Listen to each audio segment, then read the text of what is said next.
Anyway, keep that in mind for tonight.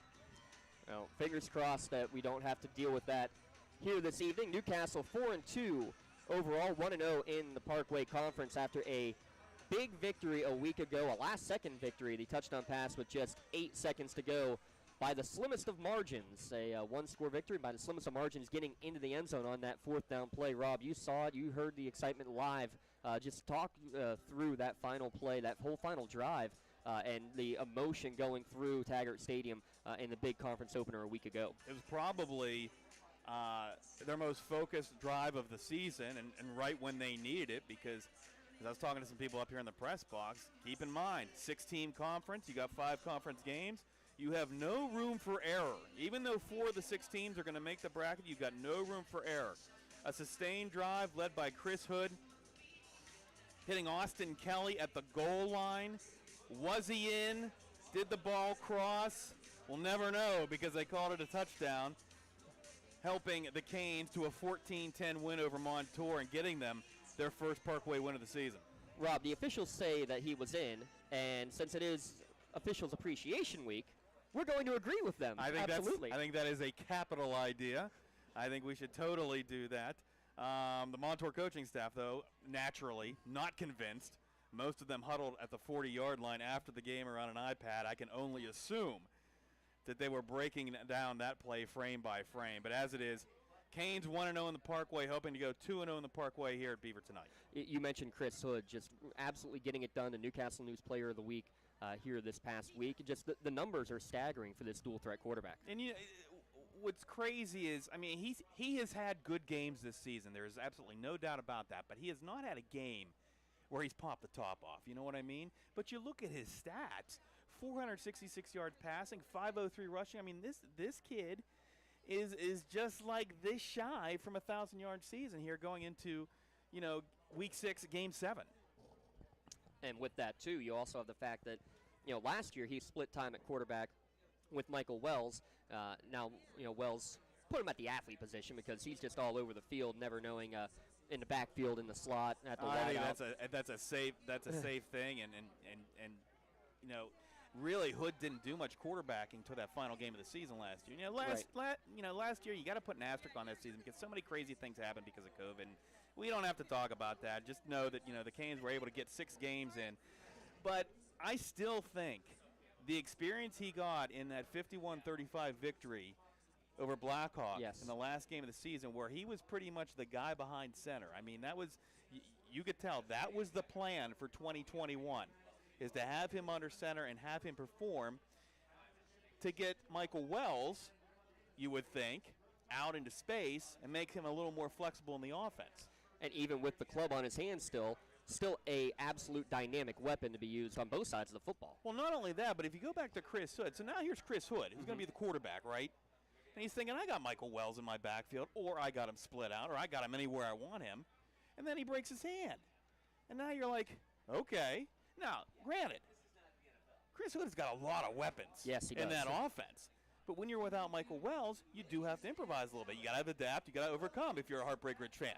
And over 12 different receivers have caught a ball this year. Now, right? I think that's what the number is. Yeah, and as a result, Chris Hood has performed more than admirably.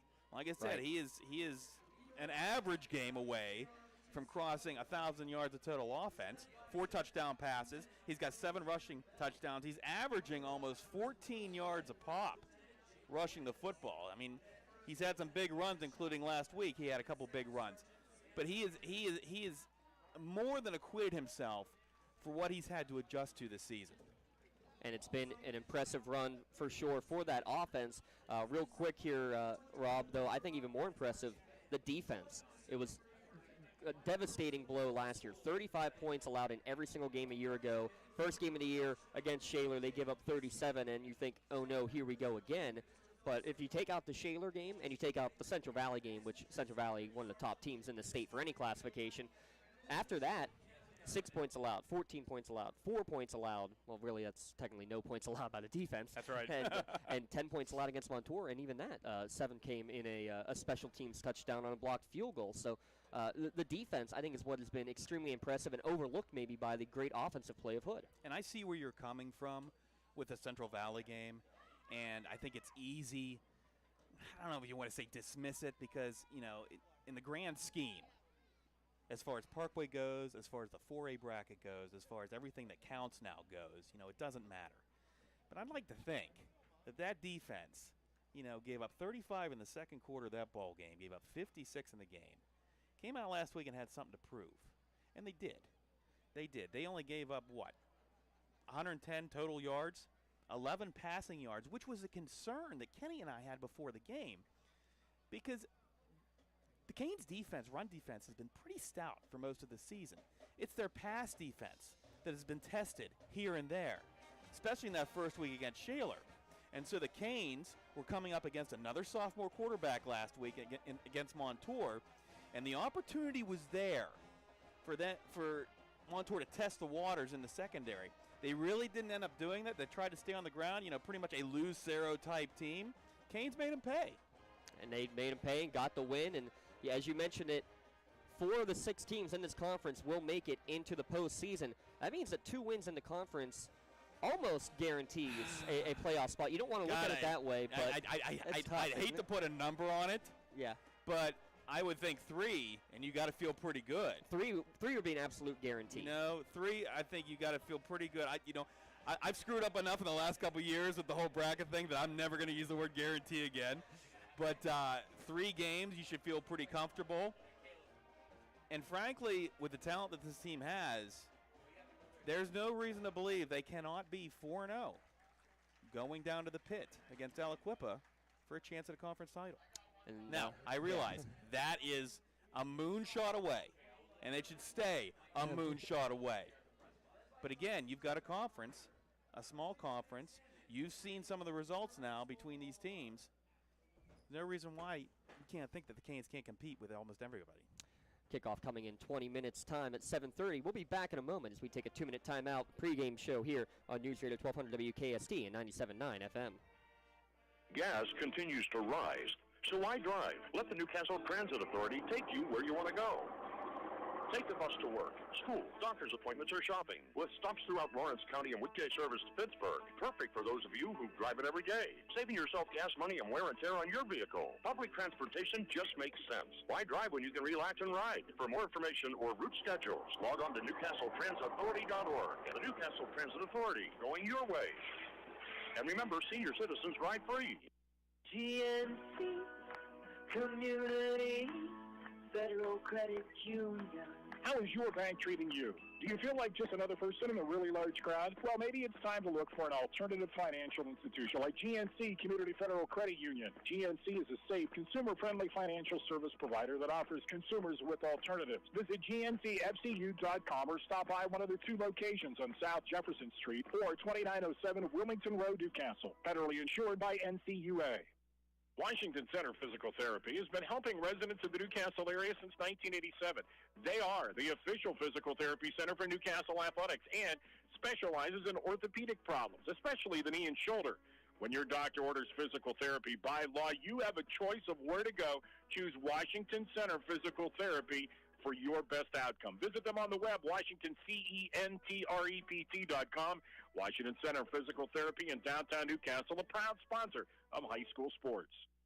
It's said that defense is the key to a championship team. This football season, when it comes to personal injury, you want the winning team of Luxembourg, Garbett, Kelly, and George. They are your personal injury law firm. Football fans know the best defense is a good offense. When you're injured, let LGKG defend your rights by going after the injury compensation you deserve. Call Luxembourg, Garbett, Kelly, and George for a free consultation today, 724-658-8535, or go to LGKG.com. Good luck to all the teams this football season from Luxembourg, Garbett, Kelly, and George.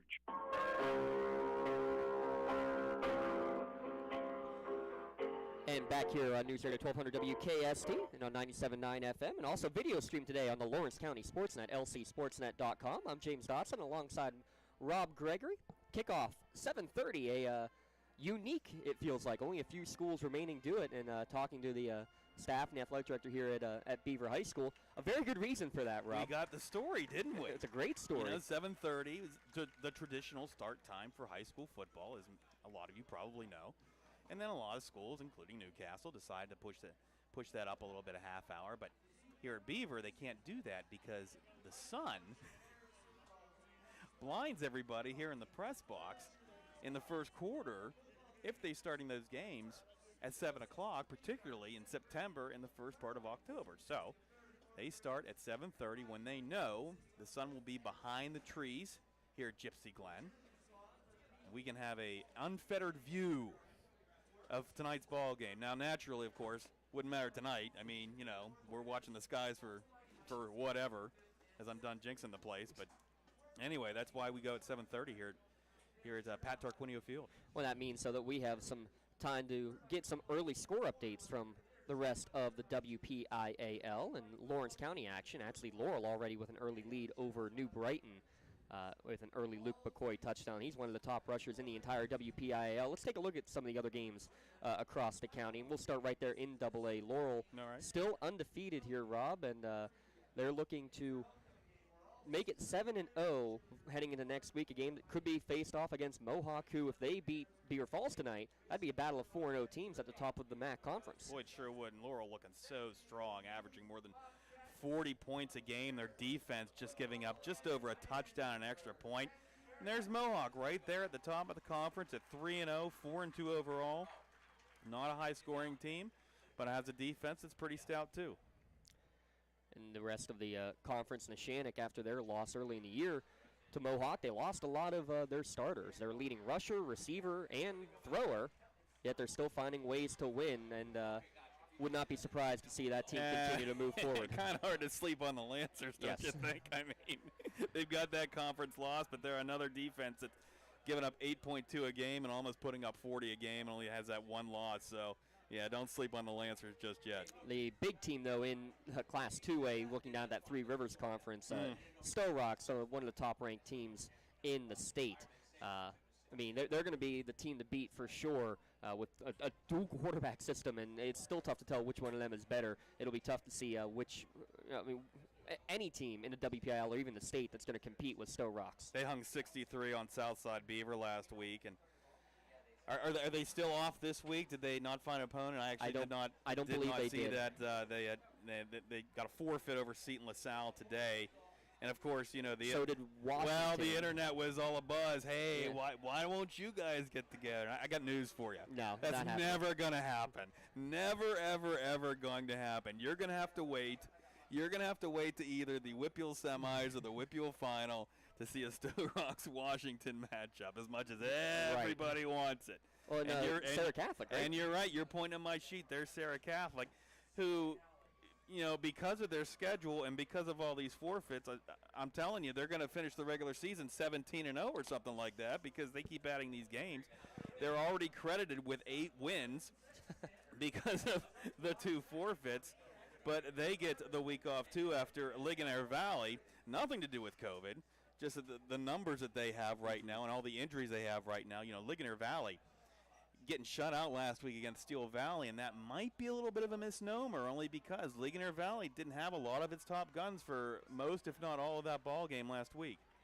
And I mean, I got to ask, I mean, you're only supposed to be able to play 10 games in a season. You would think the forfeit doesn't count, but, I mean, that's going to make some interesting records. I think that's a question that needs to be asked. I mean, I'm surprised that any game that is not a conference game, and you know you're not, in the case of a team like Sarah Catholic, who you would assume at this point will be in the WPIAL playoffs and will not have a space after the regular season to play any kind of postponed game, you would think games out of conference would just be no contest. Right.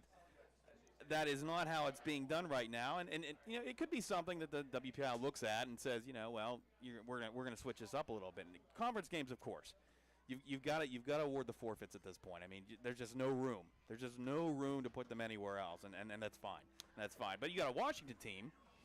This is 2 weeks in a row now. Right. That they haven't been on the field. You know, they're ranked 4th in the state according to Penn Live, just behind Stowe Rocks at number 3, and crazy season.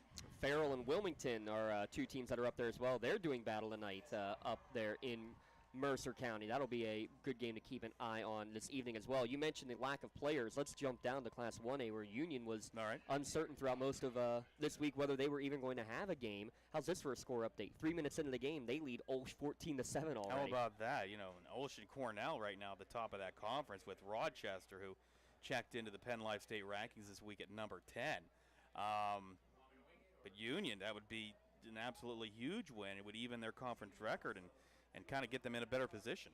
Yeah, Union, who actually was leading in the second half of each of those last 2 weeks and ended up having so many injuries. At one point, they didn't have any running backs left last week. I mean, that's 1A football with injuries and COVID protocol and everything. That's how it works. That's about how it works. And looking at the rest of Class 1A real quick, Clareton, Bishop Canevin, the normal front runners, California, West Green. California, everybody wanted that on Twitter. California against Farrell last week when their games got canceled. But same thing, you're not going to have teams traveling 3 hours to go play against each other in that high intensity of a matchup. Exactly. I mean, it's one of those things where you are and I don't know this, but it seems like if you're going to schedule a game like that, you're going to schedule a game that is more of a tune-up than anything, because that's as a team who's had a game canceled, that's probably what you're looking for, right? Right. You're looking for something just to keep the gears moving, keep everything oiled, and you're looking forward to the week after. You mean not like Blackhawk Central Valley getting 2 games in a 3-week span? Yeah, I don't mind that so much because they're the natural rivalry. They're close to each other. And they know each other. And it was non-conference, correct? And that one was non-conference. Or you're right. Both of them were non-conference, and exactly. So I mean, don't really have a problem with that. So there were a couple teams in the last couple of years that had a week 0 game against a conference opponent and called it a non-conference game. Called it a non-conference game. Let's look at real quick. Mention Blackhawk. Let's look at the Parkway Conference. The other games tonight. Blackhawk traveling to Montour. Those teams both at 0-1, looking to get their first win. Aliquippa Chartiers Valley both at 1-0, tied with Newcastle at the top of the conference standings. And Blackhawk Montour, for a second week of the conference schedule, that's huge.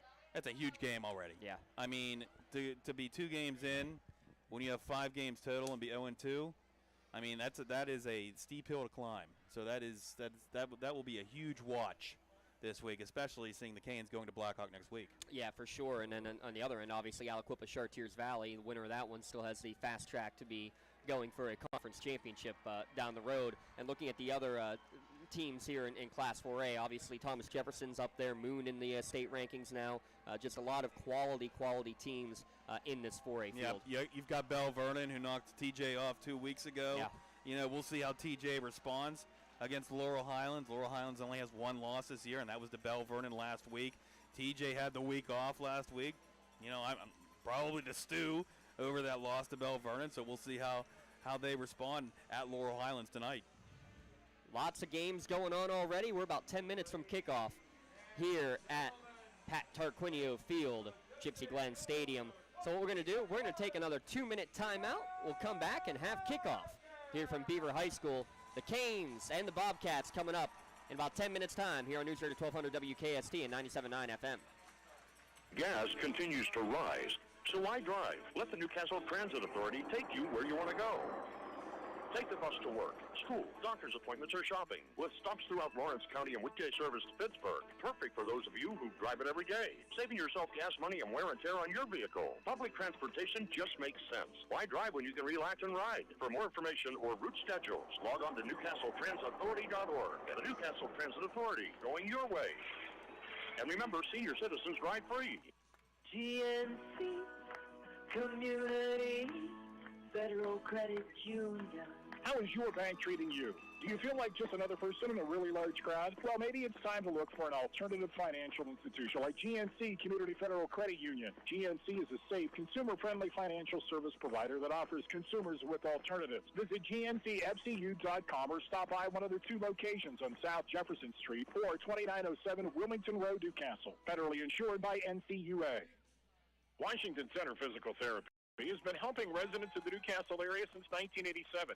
They are the official physical therapy center for Newcastle Athletics and specializes in orthopedic problems, especially the knee and shoulder. When your doctor orders physical therapy by law, you have a choice of where to go. Choose Washington Center Physical Therapy for your best outcome. Visit them on the web, WashingtonCenterEPT.com. Washington Center Physical Therapy in downtown Newcastle, a proud sponsor of high school sports. It's said that defense is the key to a championship team. This football season, when it comes to personal injury, you want the winning team of Luxembourg, Garbett, Kelly, and George. They are your personal injury law firm. Football fans know the best defense is a good offense. When you're injured, let LGKG defend your rights by going after the injury compensation you deserve. Call Luxembourg, Garbett, Kelly, and George for a free consultation today, 724-658-8535, or go to lgkg.com. Good luck to all the teams this football season from Luxembourg, Garbett, Kelly, and George.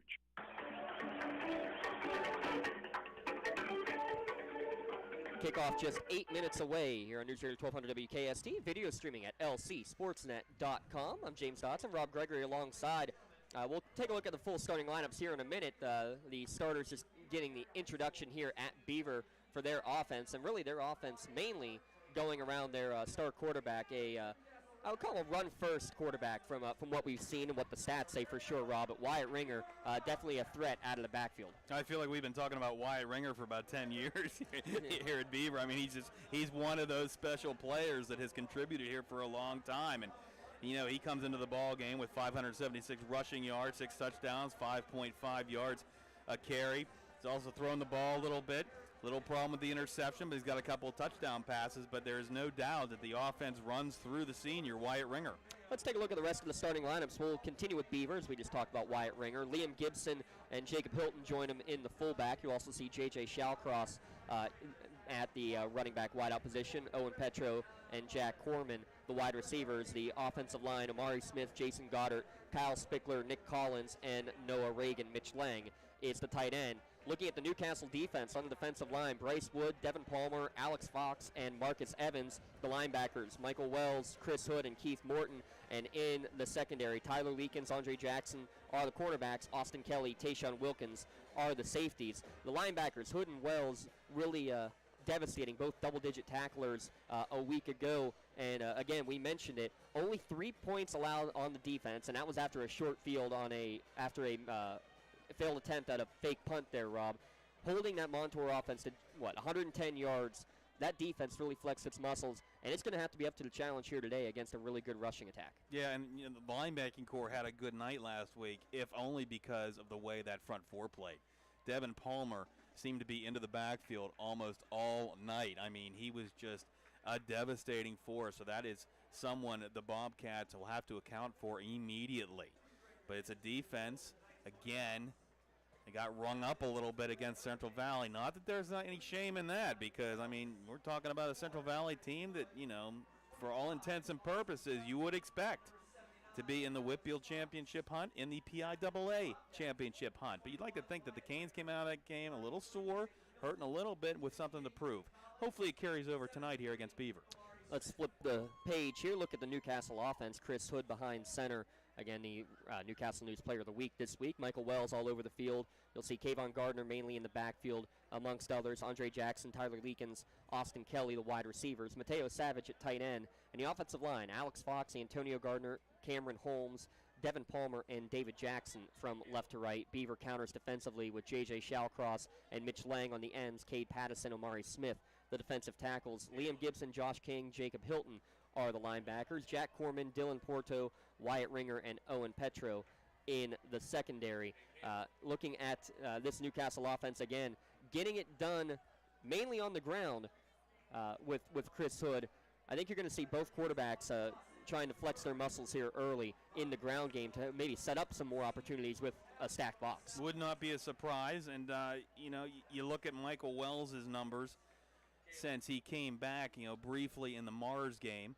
And then full time after that, we were talking about this before the game. It's been about 8 weeks now since his injury, and he's still got the cast on his hand. I'm told maybe another couple weeks with that cast on his hand. Despite that, 27 carries, 151 yards, 3 touchdowns, 5.6 average. Still trying to find a way to get him in space so he can break out. Any way that they can, really, to get absolutely. I mean, that is an offensive component that you do not want to waste. And here we are now, game 7 out of 10 in the regular season, and you know you're still waiting for Michael Wells to have to pop the top off, kind of like Chris Hood. So we'll see what happens tonight. Canes won the toss. They defer to the second half, so they will be booting it away, going right to left as you listen on News Radio 1200 WKST or on 97.9 FM or watching at lcsportsnet.com. Returners for Beaver standing just inside their 15-yard line. Liam Gibson on the far sideline. Looks like Corey Atkins on the near side. 12 minutes on the clock. We're going to kick it off about 3 minutes early, it looks like. It may be a rain decision. I don't know. I don't want to say anything. You know what? The teams are ready to go. The teams are ready to go. Exactly. That's all that matters. Might be that big blob coming up from the south, too. I don't know. Angel Porras will get ready to boot it away, waiting a signal. Does get the whistle, and now backs up to approach. Short run up, and he's going to hit a high pooch kick, taking my up man at the 30-yard line, and just taking a knee right there is Cam Holt. And that's where the Bobcats will come out 1st and 10 for the first time tonight. Wyatt Ringer, you'll see a lot of jet sweep action. You'll see a lot of single wing action. Very active. Very active backfield. Also maybe look for this formation that they used at the start of the second half against Aliquippa last week. Almost like a jumbo formation, double tight ends, a couple fullbacks in the guard tackle holes. It sprung Ringer for a 65-yard run early in the second half in that game last week against Aliquippa. First-year coach Court Rouse, hadn't had a chance to talk about him in the pregame show. We'll discuss that. A little option look to the right. A lot of room on the outside. Big hole coming near side 35-40. First down for the ball carrier, Jacob Hilton, on the first play of the game.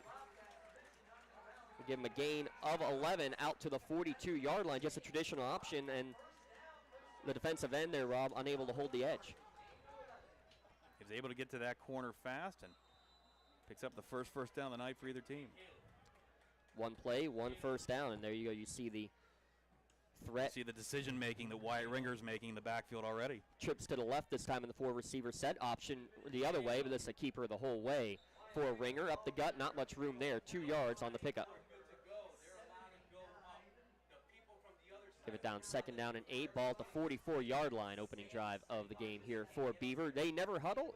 A lot of wristbands on the arms or on the quote-unquote fanny pack belt if you're Wyatt Ringer. More of a pistol look here on 2nd down and 8 in the gun. Handoff up the middle. Nice hole out towards the 47, 48, and now getting pushed backwards. Forward progress will be stopped at the 49-yard line on Hilton's carry, but that's a pickup of 5 yards. It'll be 3rd down and a short 3. See, was that Bryce Wood, I think, that wrapped him up and drug him back on that left defensive end spot? Yep, Wood also in there. As you mentioned, Julian Morton getting in there as well. Single wing look now, power to the left, and it's going to be designed run the whole way for Wyatt Ringer, and he's going to be stuffed initially at the line, but he falls forward, and it looks like he's going to have just enough. Needed to get to the 48, and that's exactly where the officials mark him. Rob, it looked like the Canes had him stuffed. Great leg drive by Ringer on that run. Gets to the sticks. They move him. It's a 1st down. Into Newcastle territory at the 48-yard line of the Canes. Opening drive of the game with 10:30 remaining here in the first quarter. Trips left on 1st and 10. Ringer, handoff up the middle, plowing forward. Good tackle in the open field, though. Made by Bryce Wood yet again. Looked like a head of steam for the fullback, Jacob Hilton. Wood able to hold on. Boy, Hilton's all 6'2", 190, isn't he? He's got those big, broad shoulder pads, too. Just kind of put his head down and got out past the 45 down to the 44.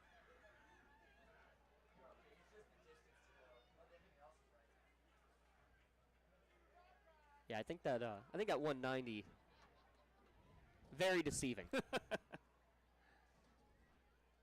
Single wing look, trying to get to the outside. Is the quarterback Ringer. He's got some room. Across the 40, 1st down and more. To the far sideline, 35, and knocked out of bounds at the 30. But there's Laundry back in the backfield. This one might be coming back. Yeah, and Michael Wells looked like he got held. I did not see who it was, but he was in pursuit. And he got ridden out of the play right quick. I believe we may have an infraction. It'll be a first penalty of the game It was 2nd and 6. They do call holding against Beaver. They're going to mark it right at the line of scrimmage for the 10-yard penalty.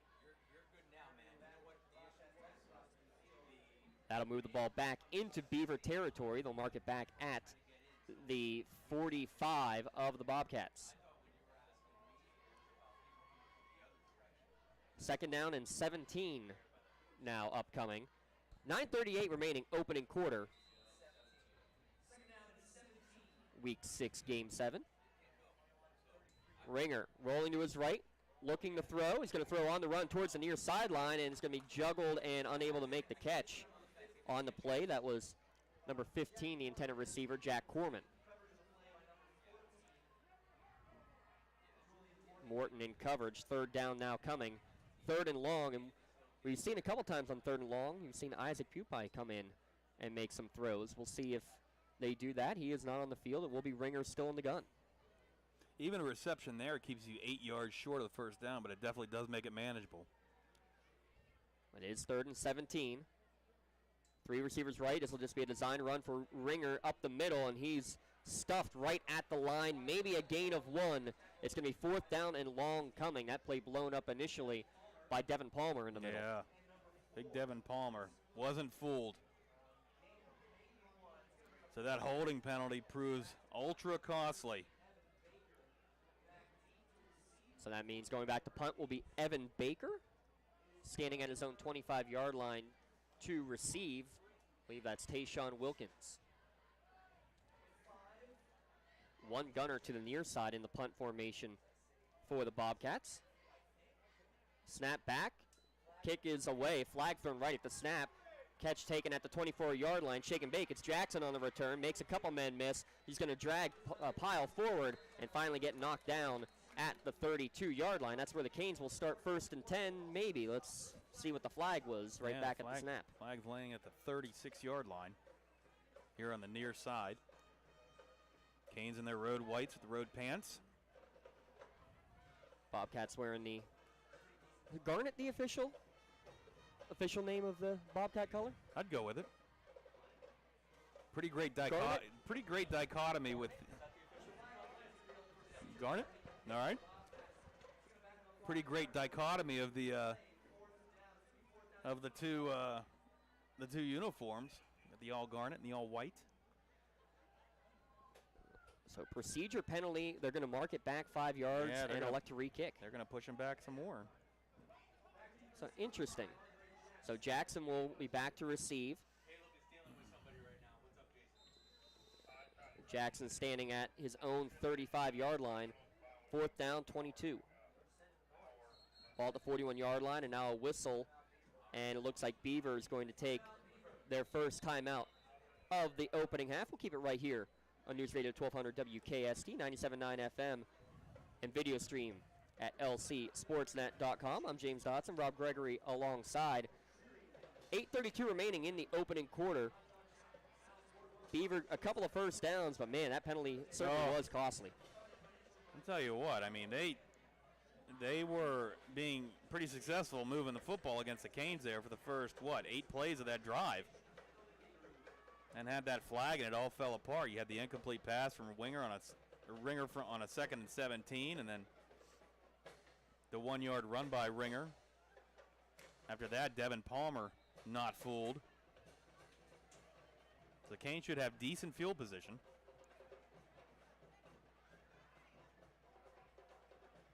After the timeout, 4th down coming. Aliquippa 20, Chartiers Valley 0 at the end of 1. Also at the end of 1, Farrell 16, Wilmington 0. Oh boy.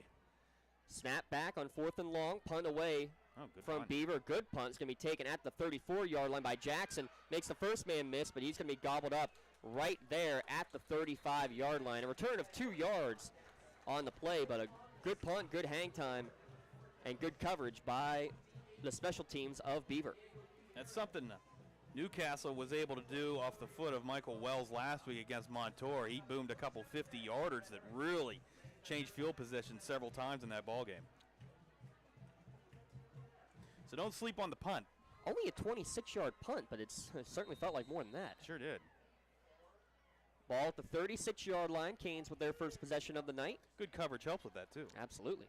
So 8:21 remaining in the opening quarter. Hood will be under center here on 1st and 10. Turns, play action, rolling towards the near side. Makes a man miss in the backfield. Throw on the run. Man open at the 40. Caught. Spin move out to the 45-yard line. Still dragging forward out past the 47 to the 48 for a Newcastle first down.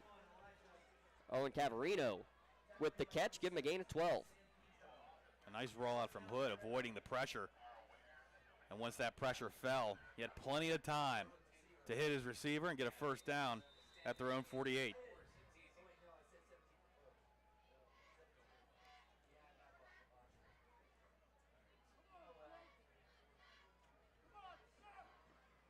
Ball on the left hash after the first down for Newcastle. Hood again under center. Three receivers set. They're going to pitch it. Wells is the tailback. He fights forward across midfield out to the 47-yard line of Beaver. Planted that right foot and went right forward there, Rob, for a nice 5-6 yard pickup. You keep waiting. You keep waiting for that run where he breaks three. But you know what? I think we'll take 6-yard gain too. 2nd and 4 coming up. Michael Wells now with 27 carries on the year, working him back in gradually as well. Yeah, still has that club on that right hand, right wrist. Man in motion is Cavarino. He now comes into the backfield. Zone read, handoff. Wells breaks off a man in the backfield, fights forward across the 45, down to the 43. He's going to be just shy of a first down. Needed 4, give him 3. 3rd down and 1 upcoming. 7 minutes remaining in the opening quarter. You saw the leg drive there from Wells because he looked to be bottled up at the line of scrimmage, but instead, about 1.5 yards short of the sticks.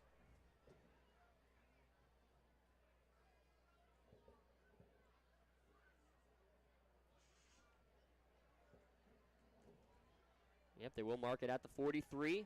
In the gun on 3rd and short will be Hood. Wells sidecar to the right. Going to be design run for Hood the entire way to the right. Wells is the lead blocker, and he's going to get it up for the first down. Ball on the ground at the end of the play. It's going to go out of bounds at the 40-yard line. That will be enough for a first down. Hood got dragged down from behind and lost the ball as he went to the ground. It's Josh King that had the pursuit and had Hood in his sights from behind, grabbed him around the waist. Ball got loose, went out of bounds right in front of the Newcastle bench, but it's enough for the first down, and they move the sticks. So 3rd down conversion, 2nd first down of this opening drive for Newcastle, down to 6:25 remaining in the opening quarter. 3 receivers set, 2 men in the backfield with Hood. Sidecar each direction. High snap and ball on the ground. Hood has to pick it right back up. He's going to fight forward, but he'll lose a couple of yards. They're trying to hand it off on the play to Braylon Sibley, but the snap never got there. I think we'll take the trade-off, though, because there were 3 Bobcats right there when that ball hit the ground. It looked like the ball bounced right back up into Hood's breadbasket. So I think given the alternative, they'll take the loss of just, what? It looks like they're going to give them a 1-yard loss. So 2nd and 11 coming up. Much like Beaver's first drive, a couple of first downs and then a negative play. A little bit of sputtering. Ball at the 41-yard line of Beaver. Trips to the left here on 2nd and 11 for the Canes. Hood in the gun. Wells sidecar to the left. Dropping back. Hood will throw it on the out route. Jumping catch made. Cavarino at the 31-yard line. Great adjustment in the air. It'll be a pickup of 9, and it'll be 3rd down and 2. Oh, what a catch. Contorting up in the air, able to bring it down. 3rd down and 2. Ball on the left hash at the 32-yard line of Beaver. Likely 4-down territory here. 2 receivers each way stacked. Wells sidecar left of Hood. Tight split from the line. 7 men in the box defensively. They're going to try to hand it off to Wells, and he's going to lose it on the exchange, and Beaver is going to recover it. Josh King was in the backfield immediately. I'm not sure Wells ever even got the handoff, Rob. Well, I mean, it's been sloppy for a lot of this drive, some of the exchanges, and it finally bit the Canes as they give it away to the Bobcats, who will start at their own 33. Both middle linebackers were coming right up the A-gap, Rob, and again, I don't know if Wells was even able to get the handoff before he was being hit. So A good play call on 3rd and short for Beaver, and with 4:57 remaining in the first quarter, Beaver will have their second possession, still scoreless. Ringer in the gun, trips left, design run the whole way, student body left for Ringer. Tries to get to the outside, and he's going to be stood up by Hood and driven backwards. What a play by Hood, huge loss of 5 back to the 28-yard line. Looks like they're going to mark it at the 29, but phenomenal play by Hood. Standing Ringer up. 2nd and 14 coming up. Great penetration from Hood. Good penetration from Wells on that play, too. That linebacking core reading it all the way. Credit to the D-line as well to string that play out. On 2nd and 14, rolling out to his right is Ringer. Throw to the near sideline. It's going to be caught right at the sideline. Caught at the 35-yard line. A nice pickup of 6 yards on the play. It's Dylan Porto making the catch. So a manageable 3rd down, but still a 3rd and 8 coming up for the Bobcats.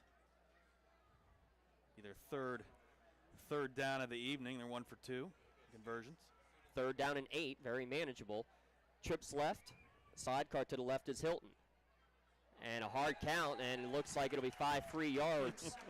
As just about everybody on the Newcastle defense entered the neutral zone. This is going to be an even more manageable 3rd down coming up for Beaver. Now 3rd and 3, that's right in the Beaver ground game's wheelhouse.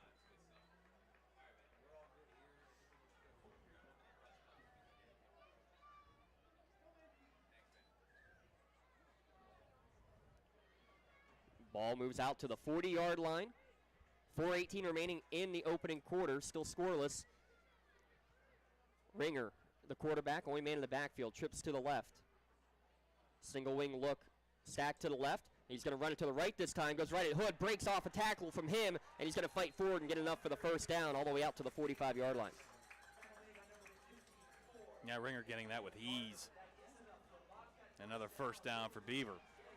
Wyatt Ringer, 6'3", 185 pounds, lowered the shoulder, and it's bounced right off the tackle attempt from Chris Hood. Like I said, we've been calling his name for, this has got to be at least the 3rd year. Ultra productive, led the team in rushing last year, leads them again in rushing this year. Down under 4 minutes to go in the opening quarter. Ringer's going to roll to his left, throws on the run, back over the middle, dangerous pass, and it finds its way to the target right at the 1st down marker. Dangerous pass going back across his body and across the middle of the field, but he threads the needle for a 9-yard gain. Trying to see who caught that ball. There's in so much traffic.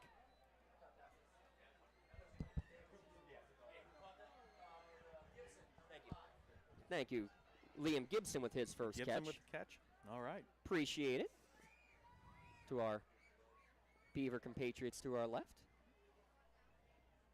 Trips to the right on 2nd and 1. Ball now in Newcastle territory. Ringer right up the gut, and he's met by a swarm of Hurricanes right at the line of scrimmage. No gain, 3rd down upcoming. Like Marcus Evans, one of the first ones to take him down for no gain. We're down to 3 minutes remaining in the opening quarter. 3rd down and 1 coming for Beaver. Their 2nd drive of the game. Both the Bobcats and Canes unable to score on their opening drives of the evening. Trips right on 3rd and short. Handoff up the middle. 1st down and more. Across the 40, across the 35, fighting forward to the 33-yard line. A quick hitter to Jacob Hilton for the big gain in the 1st down. Now you're starting to see the consistency that it looked like the Bobcats were building on that first drive. This drive starting at their own 33. Beaver now 3 of 4 on 3rd downs. Hard count, and it looks like Newcastle moved again. Marcus Evans this time on the left end, getting a little too excited. 2nd offsides penalty of the drive against Newcastle. Now this is something the Canes did not do last week against Montour, giving free yardage, but it's happening here in the first quarter with 2:20 to go on a running clock. No score. 1st and 5 with the ball at the 29-yard line now for Beaver.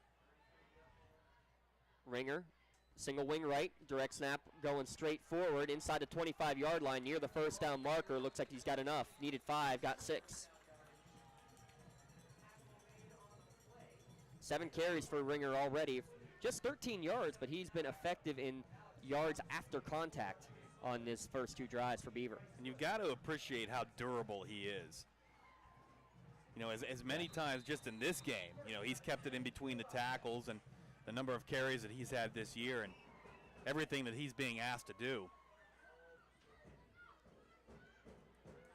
Now Ringer on 1st and 10, communicating with his receivers. Now sets up behind center with trips to the right.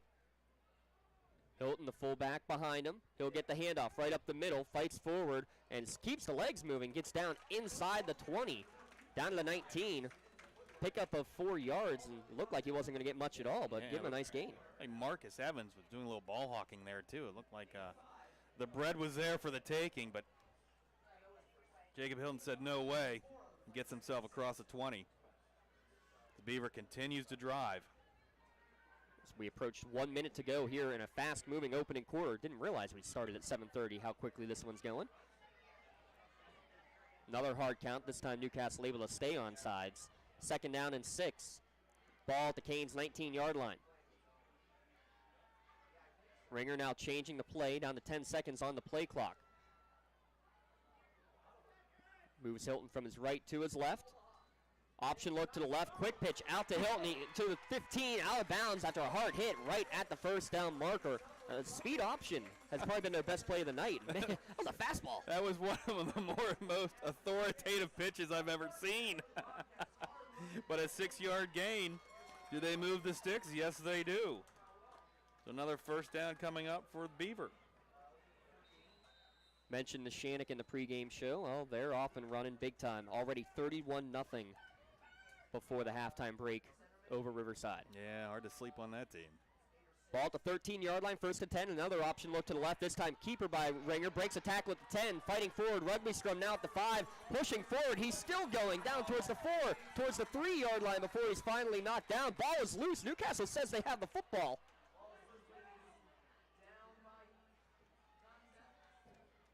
Have not seen a signal one way or the other. It looks like they are just going to mark it down, saying either the... Well, at the 4-yard line. Yeah, not sure if they said it was down by contact or if forward progress was stopped, but nonetheless, Beaver maintains possession, but that's going to be how the first quarter comes to an end. It'll be 2nd and 2 from the 5-yard line. We're still scoreless here at Pat Tarquinio Field, but Beaver knocking on the doorstep. We'll come back in a moment from Pat Tarquinio Field. Newcastle and Beaver scoreless here on News Radio 1200 WKST and streaming on the Lawrence County SportsNet. Gas continues to rise. So why drive? Let the Newcastle Transit Authority take you where you want to go. Take the bus to work, school, doctor's appointments, or shopping, with stops throughout Lawrence County and weekday service to Pittsburgh. Perfect for those of you who drive it every day, saving yourself gas money and wear and tear on your vehicle. Public transportation just makes sense. Why drive when you can relax and ride? For more information or route schedules, log on to NewcastleTransitAuthority.org. And the Newcastle Transit Authority, going your way. And remember, senior citizens ride free.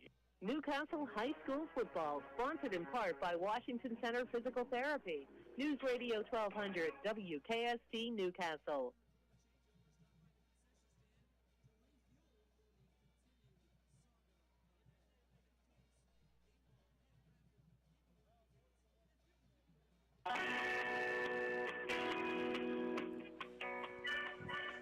The second quarter about to get underway here at Gypsy Glen Stadium, Pat Tarquinio Field. Beaver will have a 2nd down, and they're going to say 2nd down and 1, ball at the 4-yard line. Second drive of the game for the Bobcats, and really they've controlled this line of scrimmage so far, Rob, really working the ground game effectively, only thrown 3 passes in the game. Well, their first possession was going on quite smoothly until a holding penalty kind of put a wrench into the works, and they've continued with this second drive here in the ball game that started at the 4:57 mark of that first quarter. A drive that started at their own 33-yard line. This is the 12th play of the drive? I think coming up, this 2nd and 1 from the 4. I have 11. 11, okay. I trust your numbers, though. If you got 12, 12, I'm going with it. I was doing a quick count because I didn't want to put people to sleep more than usual. Single wing to the right. Ringer's going to go there right off the snap. Bounces off with man. Gets the first down inside the 4-yard line down to the 3. He's driven all the way back actually to the 7, but he will have enough for the first down. It'll be 1st and goal for the Bobcats. Yeah, forward progress to the 3. That should move the sticks.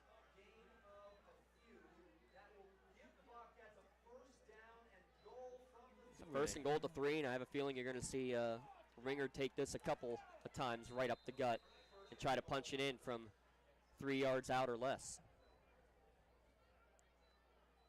This will be the 12th play of the drive. Power set now on 1st and goal. Ringer in the gun, 2 fullbacks in front of him. This might be the formation I was referring to before.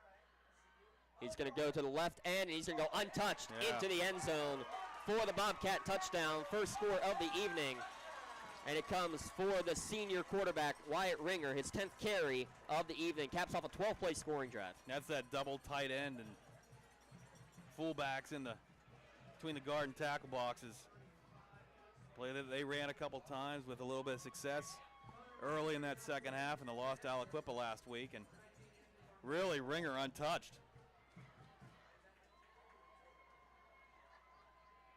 12 plays, 67 yards on the scoring drive. On to attempt the extra point is Connor Masters. Snap is back, the kick is up, and it splits the uprights. 11:20 remaining in the first half. Beaver 7, Newcastle 0. We'll be back in a moment here on News Radio 1200 WKST and streaming at lcsportsnet.com. GNC Community Federal Credit Union. How is your bank treating you? Do you feel like just another person in a really large crowd? Well, maybe it's time to look for an alternative financial institution like GNC Community Federal Credit Union. GNC is a safe, consumer-friendly financial service provider that offers consumers with alternatives. Visit GNCFCU.com or stop by one of their 2 locations on South Jefferson Street or 2907 Wilmington Road, Newcastle. Federally insured by NCUA. Tune in to the Kevin Stefanski Show, Thursday nights at 9, News Radio 1200 WKST. 12 plays on that scoring drive, Rob Gregory, and 10 of them a run play. Yeah, took 5:37 off the clock, and 2 plays into the second quarter. Beaver has a 7-0 lead.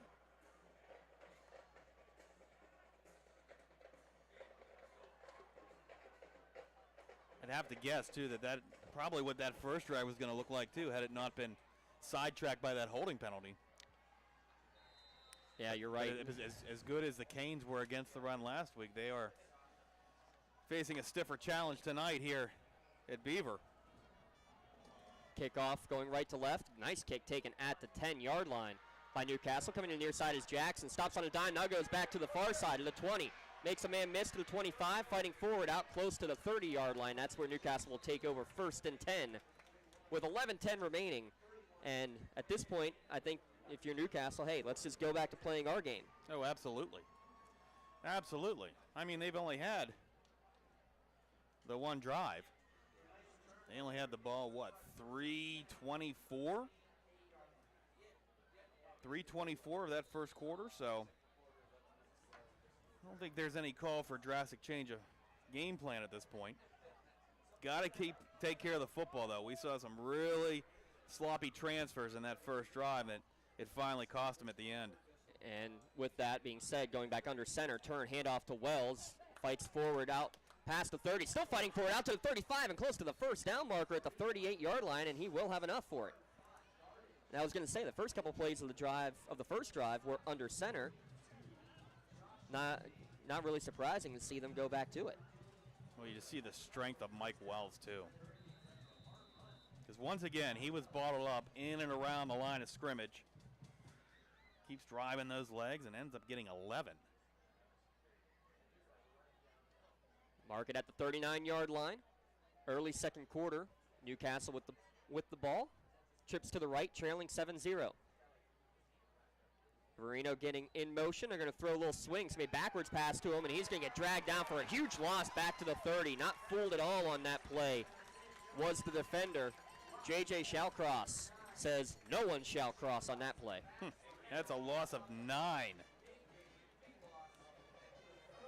So a 2nd and 19 coming up for the Canes, and not where they want to be this deep in their territory for sure. Now that's about a worst-case scenario. Again, you want to be ahead of the sticks. You saw it go against Beaver in that first quarter. Might as well be a holding penalty on 2nd down. I mean, right. You don't want that either. Under center is Hood. Pitch to the left for Wells. Some blockers in front to the 30. Makes a man miss 35. Speed to the 40 before he's out of bounds. About the 41-yard line. Man, quick burst of speed is going to make this 3rd and manageable. Probably about 3rd and 8. I'd say they're going to mark him out right at the original line of scrimmage. 3rd down and 10 upcoming. The Canes not shy tonight about getting Wells involved in the offense,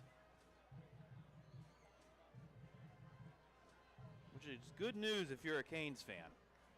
Like you said, as he continues to be nurtured back into this offense. High snap, able to corral it. Hood gets the screen off to Wells, makes one man miss, breaks away from another tackle, but he's going to get dragged down shy of the line to gain. Nifty moves, but he's going to be about 3 yards short out to the 45-yard line. Good job of Hood just to corral that snap. Well, I was going to say, not only corral that snap, but get the pass off, because he was under heavy pressure from the get-go.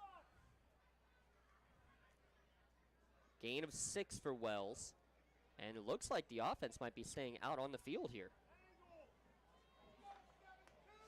Well, they ran a fake last week. Yeah, Wells, the punter, is checking out of the game here on 4th and 4. All right, so at your own 45-yard line, Newcastle keeping the offense on the field. 3 receivers set, 2 to the right. Design run for Hood the whole way. Left side, first down, past the 50. Lowers his shoulder and falls forward all the way to the 45-yard line. And a flag thrown after the play. And there's a Beaver player all the way in the Newcastle bench. And then another flag thrown after the play, Rob. Yeah, we got a couple flags now. After the Canes kept it simple with Hood on the keeper, getting 10 yards. Now let's see what the flags are for. I'm assuming the fact that there was a Beaver player in the bench, I'm guessing he got blocked into the bench. That probably led to the first flag, and then probably said something. He was clapping his hands and yelling off the field. Coming off the field was the Beaver player after that. So you're thinking these might offset? Thinking they will offset. Now, if they're both dead ball fouls, the play will stand as it is, and that's probably what the officials are discussing, or when did these fouls occur. Personal foul against Newcastle. Personal foul against Beaver. Fouls offset. They are both after the play, so first down is given.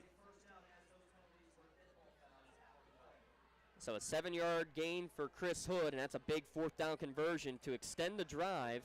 And Newcastle now in Beaver territory, trailing 7-0 with 9:30 remaining in the first half.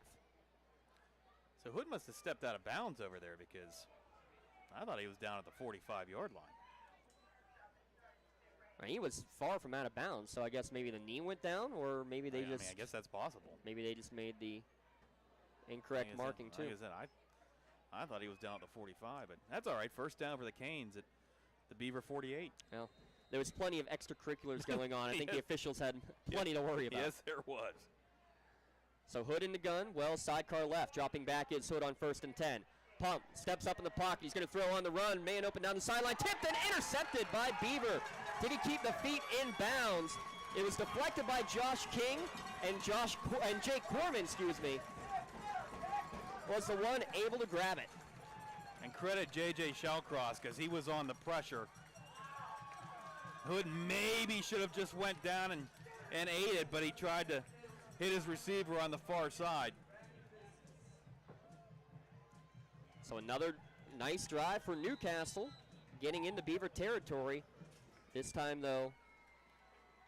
It's what, their second turnover of the half? Yep, 2 possessions, 2 turnovers. Yeah. Cannot afford those at all. So Beaver, 9:22 remaining in the first half. Ringer in the gun, trips to the left. Hilton sidecar to the left, speed option left. He'll be kept by Ringer, fighting forward, maybe a yard in the play before he's gang tackled back on the play. Absolutely slammed down, actually, by a multitude of Newcastle players. Evans first on the scene.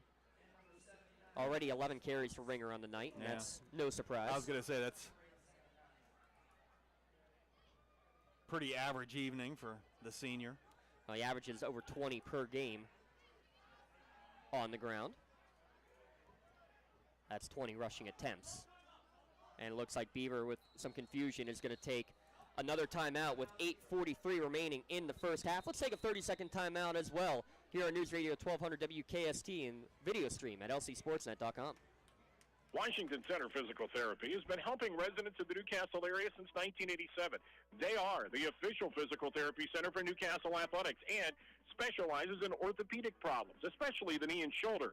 When your doctor orders physical therapy by law, you have a choice of where to go. Choose Washington Center Physical Therapy for your best outcome. Visit them on the web, WashingtonCentrEPT.com. Washington Center Physical Therapy in downtown Newcastle, a proud sponsor of high school sports. You're listening to Newcastle High School Football on News Radio 1200 WKST Newcastle. I'm James Dotson, Rob Gregory alongside. 8:43 remaining in the first half. Only the third possession of the game for Beaver. They had a punt and a touchdown in their two long drives. Newcastle with 2 turnovers in their first 2 drives, Rob. That's this game in a nutshell right now. Yeah, that's the story of the game, isn't it?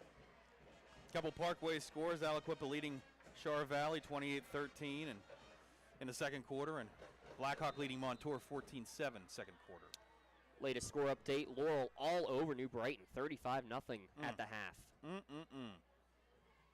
Try and find a Mohawk score. That's going to be the other big one in the Midwestern Conference to keep an eye on. And another hard count, and that's a third offsides, and that was actually Isaac Pupi, his first time there in the backfield at the quarterback position, and he gets the third offsides against Newcastle. And the fourth time they've caught them jumping. That makes it a 2nd and 4 from, let's see, they crossed the 40, yep, the 41. Yeah, that's the 4th time that they've caught the Canes on that. 3 of them are gifts of 5 yards. So Ringer not on the field. Isaac in the gun again, 2nd down and 4. Handoff up the middle.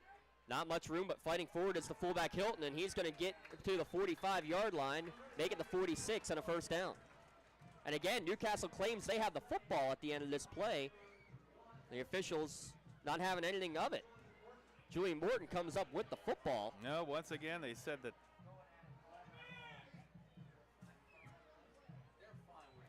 Hilton was down. So they'll spot the ball at the 46. An umpire having words with one of the Newcastle defenders and now staring him down. I'm not sure I enjoy that.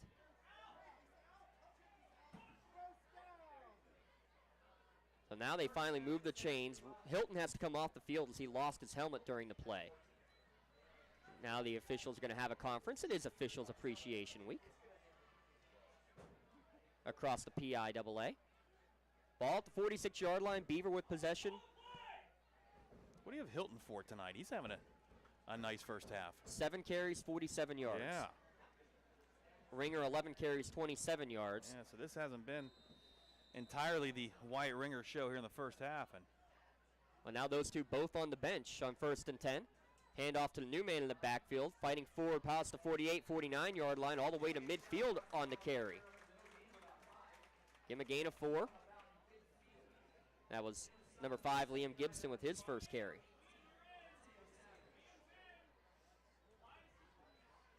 And now you see both Ringer and Hilton back into the game. 2nd down and 6, down to 7:45 remaining in the first half.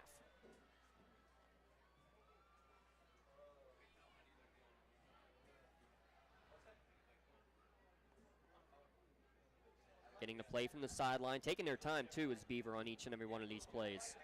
They get in their formation, then get the call. Which is not exactly regular. They like to move it. Design run all the way for Ringer, left end, has some room, stops on a dime at the 44-yard line and is knocked out of bounds. The mark at the 46-yard line. Good tackle in the open field by Hood. It'll be 3rd down and 2 to go after that 4-yard pickup. kind of a big third down cutoff for the Canes. I mean, Bobcats have been pretty methodical. With their possessions. They've gotten at least 1 yard on all but 2 of their 30 rushing attempts here in the 20 rushing attempts, here in the first half. Down to 6.5 remaining in the second quarter. Here's your power set. 2 lead fullbacks. Ringer, quarterback, 5 yards back. He's going to get it and just run right up the gut. Hand on the back of a fullback, first down. Inside the 45, down to the 41-yard line. Needed 2, got 5. Boy, that's a winner, isn't it? Yeah, if you're Newcastle, you got to find a way to stop that. Yeah, that formation is a winner right now. Canes need to find some way to make an adjustment. Beaver has only thrown 3 passes in the entire game so far. None on this drive. Same formation, power set, Ringer right up the gut again. Look at the movement straight up the gut. First down and more, breaking free inside the 30, inside the 20, and finally dragged down at the 14-yard line.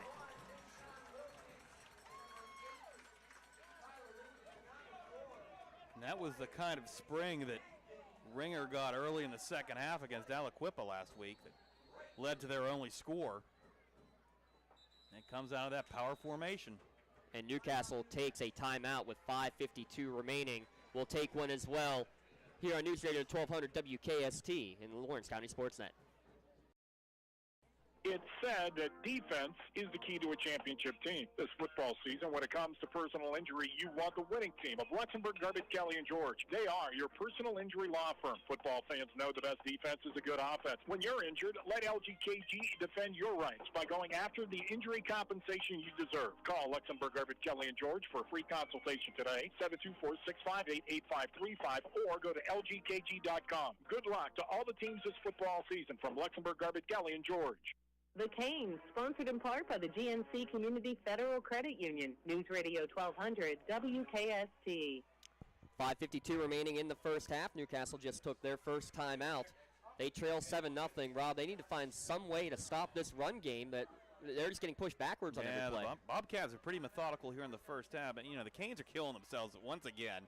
2 turnovers here in the first half, giving away free yards on procedure penalties. Can't have any of that.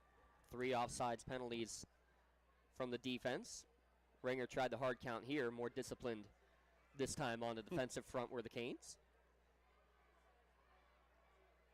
Checking the play. In the power set. With the ball at the 14-yard line. Right up the gut goes Ringer. Hand on his fullback's back again and fights forward. And that play feels like it's going to get you an easy 4 or 5 yards every time. Make it 5 on this one. I mean, what can Newcastle try to do defensively to change this up? I mean, the only thing you can do is stack the box, but you're setting yourself up when you do that, which is what good football teams will make you do. And right now, the Bobcats are having plenty of success out of this formation. Same formation, 2nd and 5, ball at the 9-yard line. Ringer hesitates, goes right end this time. Inside the 5 and in the end zone. Just like that. 13-0, Bobcats in the lead.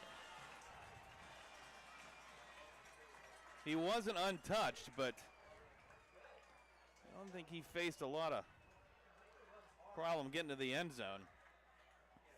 Is now Bobcats are an extra point away of making this a 14-point game with 5:10 to go first half. 9-yard touchdown run. His second of the game for Wyatt Ringer. Connor Masters on to attempt the extra point. Snap is back, kick is up, and this one is through the uprights, just inside that left upright. And we have a man down on the extra point as well for Newcastle. 14-0 the score, but they're going to tend to the injured Newcastle player. It's Tayshawn Wilkins who is down at the 7-yard line while they tend to the injured Kane. We're going to take a timeout as well. 14-0, Bobcats leading over Newcastle here on News Radio 1200 WKST and streaming at lcsportsnet.com. Gas continues to rise, so why drive? Let the Newcastle Transit Authority take you where you want to go.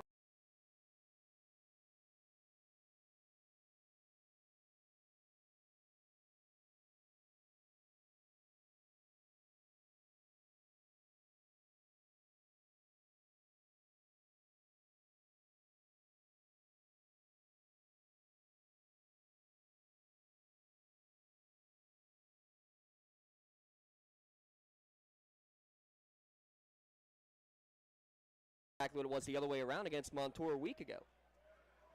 You had controlled the line of scrimmage, absolutely controlled it, and then now this week it's the complete other way. They're getting blown back on the defensive line on basically every single play. Again, they need to find some sort of adjustment defensively because, I mean, if I'm Beaver right now, I'm just doing that power play each and every time, right? Absolutely. Canes have run a grand total of 13 plays here in the first half. I got 27 for Beaver. That sounds about right. They've had the ball twice as long. They've run twice as many plays. That sounds about right.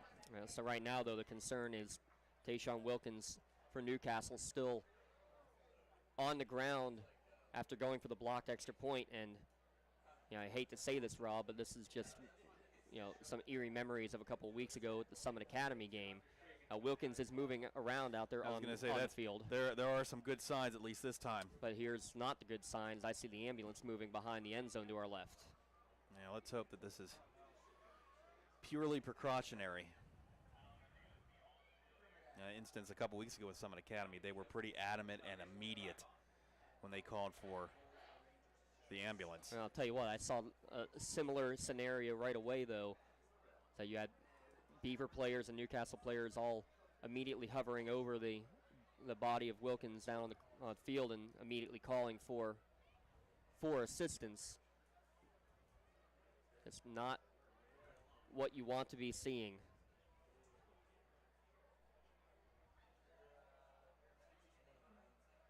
(14-0) midway through the second quarter.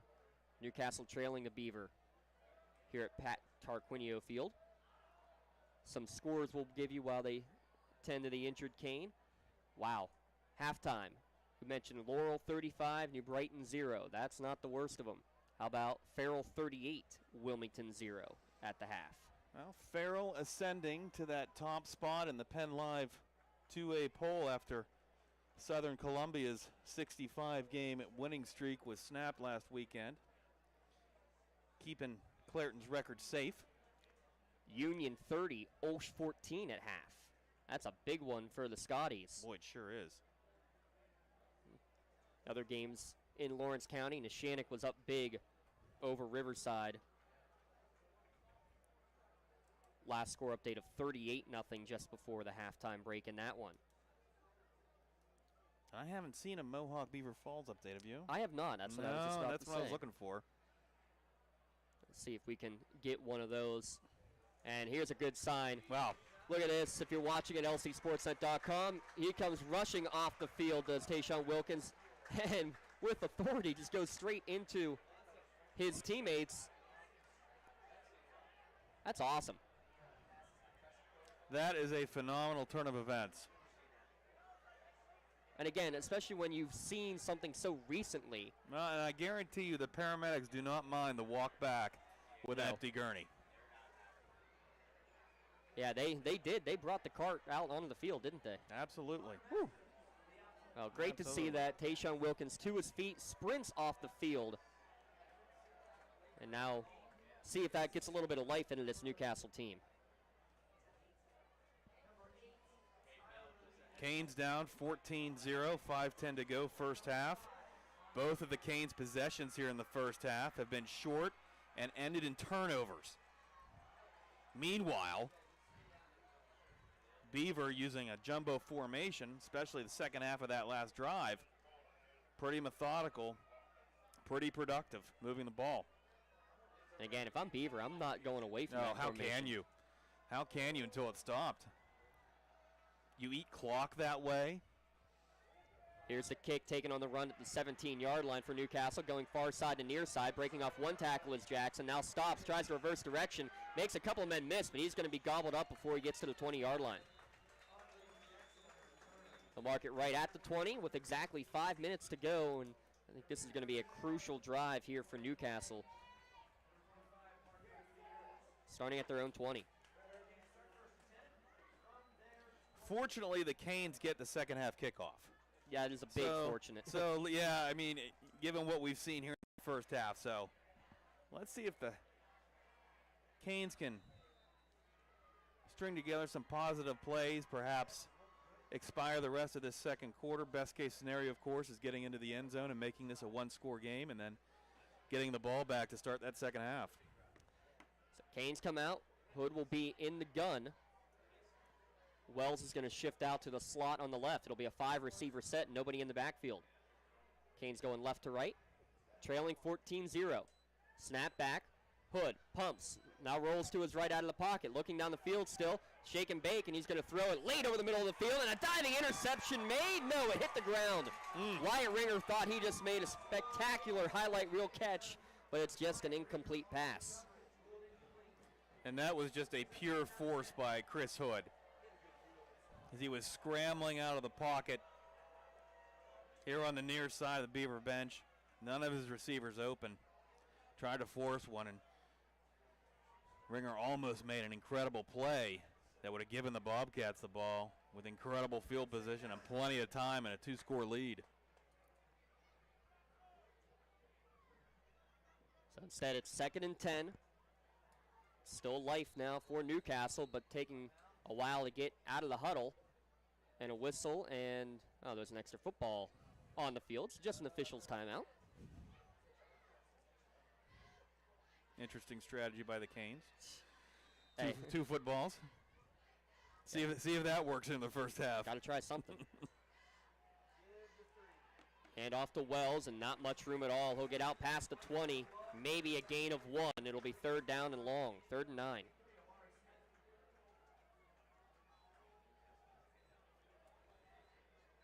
Still no score update on that Mohawk Beaver Falls game. Appears that game's at the halftime break. There we go. Thanks to BVP. Beaver Falls 21, Mohawk 0. The Tigers all over the Warriors. 3rd down and 9 here with 4 minutes remaining in the first half. Canes down by 2 scores. Hood drops back, throws, and a diving incomplete pass. It would have been short of the line to gain anyway, had Wilkins been able to hang on to it. That was Andre Jackson, actually, the intended receiver. Liam Gibson in the coverage. Need a little bit of that Michael Wells punting magic now to switch the field. Because if not, the Bobcats are going to get the ball with a little under 4 minutes to go here in the first half, and good field position with a 14-0 lead. Bobcats are going to send 2 back to receive. Wells popped off a couple 50-yarders last week against Montour, albeit with a little roll, but still counts. Porto and Ringer deep to receive, and it is a high, booming punt. It's going to bounce at the 45-yard line and take a Canes bounce. Look at this one roll. There it is. That's well over 50. Wow, down to the 22-yard line of Beaver. What's 28 and 29? 57. There you go. 57-yard punt from Wells, and see if that can get a little bit of life. I'm saying, don't discount that, because that completely switches the field. I mean, you had 2 Bobcat returners standing at their own 45. They end up starting this drive back at the 22. Plenty of time, though. 3:42 to go first half. Only 1 timeout remaining for Beaver. Good point. Newcastle, by the way, will receive the second half kickoff. See if they go back to tempo, too, like they did in the first quarter. Pistol set, handoff up the middle for Liam Gibson. Not much room, but he spins out of the tackle near the line of scrimmage and fights forward past the 30 out to the 33-yard line. I don't know if he got out of the tackle or he was thrown forward. I think a little bit of both. Nonetheless, it's a gain of, call it 7 on first down. Wow. And there is a little bit of tempo. Ball marked at the 34-yard line. Pistol set again. Hand off to the pink gloves of Gibson, and a whistle and a flag before the play, and a false start is going to be called against Beaver. This is their first penalty since their opening drive. Since that holding call? They had that and then an illegal formation on a punt. 3 penalties for 20 yards for Beaver. 3 penalties for 15 yards for Newcastle, though those 3 all pretty costly, all on the offsides call. I mean, the formation penalty aside, really, the only pockmark against the Bobcats offense was probably that holding call on that first drive when they were moving the ball. Now they have 9 first downs, Newcastle with only 3, and dominating the time of possession. We'll get you those full stats at the halftime break. 2:48 remaining in the first half. Handoff up the middle for Gibson, out to the 30-yard line before he's dragged back. Give him progress out to the 31 for a gain of 2. It'll be 3rd down and about 6 to go. We're down to 2:30 on a winding second quarter clock.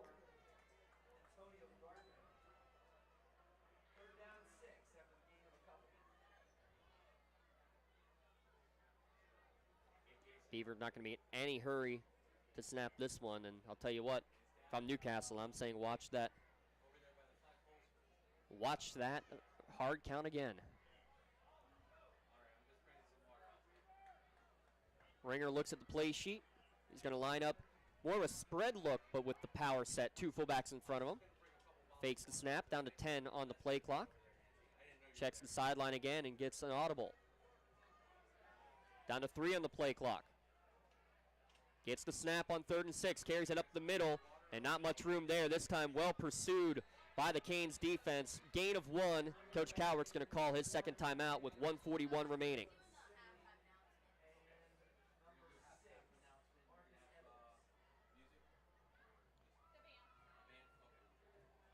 Wyatt Ringer in the first half, 17 carries for 70 yards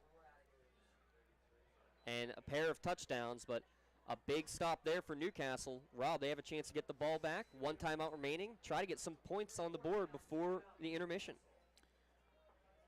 And even if none of that happens, even if the only thing is they get the ball back, it's got to be a lift for a defense that has really been kind of run ragged here in this first half. Yeah, call it their first true stop if you want to here in the ball game. Give a shout out to our sponsors, LGKG, the GNC Community Federal Credit Union, the Newcastle Transit Authority, and Washington Center Physical Therapy. And Weatherman Rob has an update for us. Looks like rain. Tut-tut. But just rain, though, so, I mean, you know, we can deal with that. We can deal with rain. We only got to worry about the walk back to the car, right? I mean. Yeah. It's quite a long walk, though, sadly. A little bit of a hike. Yeah, hey, get your steps in. Come on. Andre Jackson standing at his own 38-yard line. Low snap, barely able to get the punt off. It's a high, short punt, and it's going to be bouncing, takes a sideways bounce in favor of Beaver down to the 37-yard line. Did it get touched up near the 45-yard line? I think the official threw the beanbag, and if so, they'll move it back up there. Well, he threw the beanbag there, but it's still marking it at the 37-yard line. While they discuss, there's a minute 32 remaining. Yep, they will move it back up to the spot of the illegal touching at the 45. So it'll be 1st and 10 there for the Canes. A minute 32 remaining in the first half. So what, an 8-yard break for the Canes, but perhaps significant with 1:32 to go here in the first half. Canes looking for some kind of spark, down 14-0. Well, and don't need to get it all in one play, but you need to make sure you have a little bit of tempo going with it. Hood, play action, rolling to his right, man open and a little bit behind the intended target.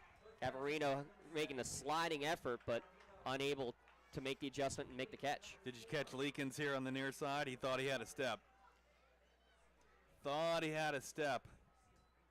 Running a flag route. And Hood never saw him. Hood completed his first 3 passes, then threw a deflected interception, and 3 incompletions after that.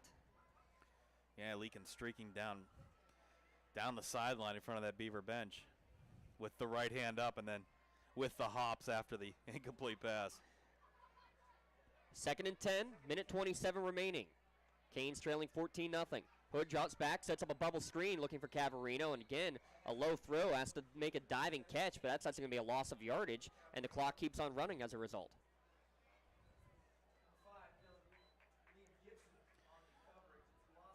I know you want to catch that, but well, it's tough as an athlete to...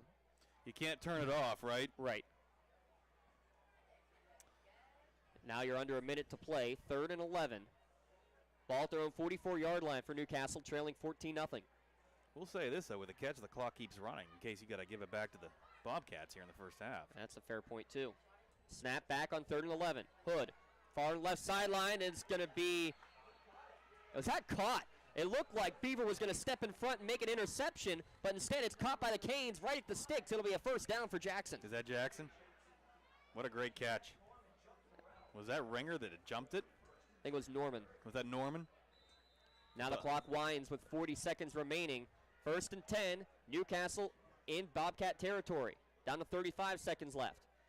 Hood drops back, steps up in the pocket, rolling to his right. Throws on the run, man open over the middle, but just off the outstretched fingertips of Cavarino, incomplete.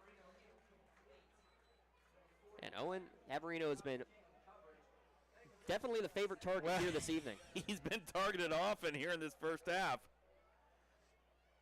I think more of a safety valve than anything because Hood has not been kept in the pockets. Done a lot of scrambling here in this first half. And just a little bit off the mark on some of these attempts. Otherwise, this could be a completely different scenario. Instead, it's 14-0 in favor of Beaver. Well, that and the turnovers, I guess, right? I mean, they'll kill you every time. 4th drive for Newcastle, 3rd that's centered into Beaver territory. Rolling out to his left now is Hood, trying to break away from a couple tackles in the backfield, and he's going to finally get dragged down for a big loss. Flags on the play, too, back in the backfield. Yeah, flags everywhere. And that's basically going to be the end of the first half. I think they're going to catch Cameron Holmes. Yeah. Take your pick. Well, if it wasn't for the fistful of jersey. They called holding on Beaver. Rob, they called holding on the defense. That can't be right.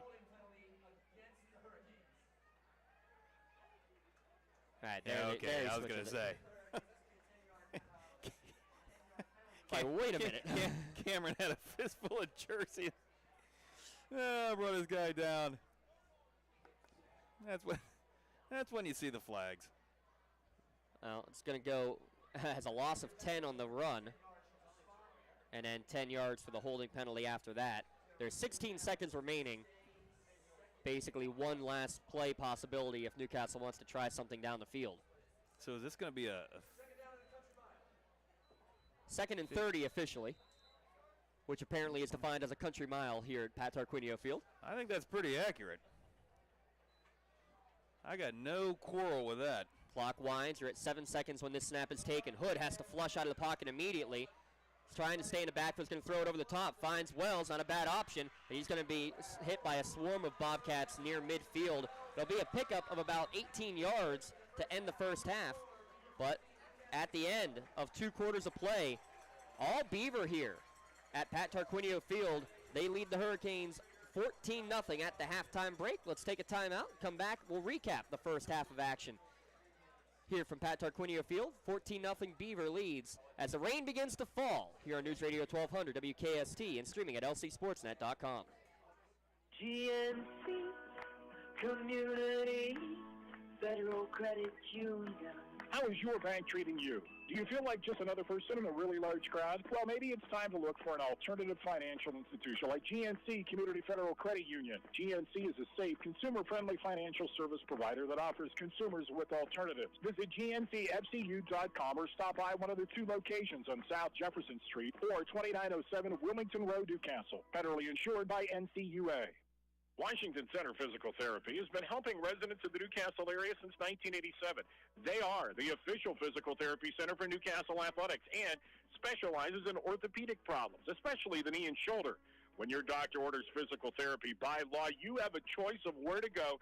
Choose Washington Center Physical Therapy for your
your own personal team of auto repair problem solvers.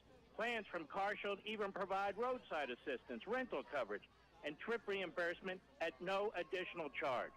Whether your car has 5,000 miles or 150,000 miles, CarShield has monthly coverage options to fit your budget. But get coverage today and see why CarShield cars go farther. Visit carshield.com/Levin to save 10%. That's carshield.com/LEVIN. A deductible may apply.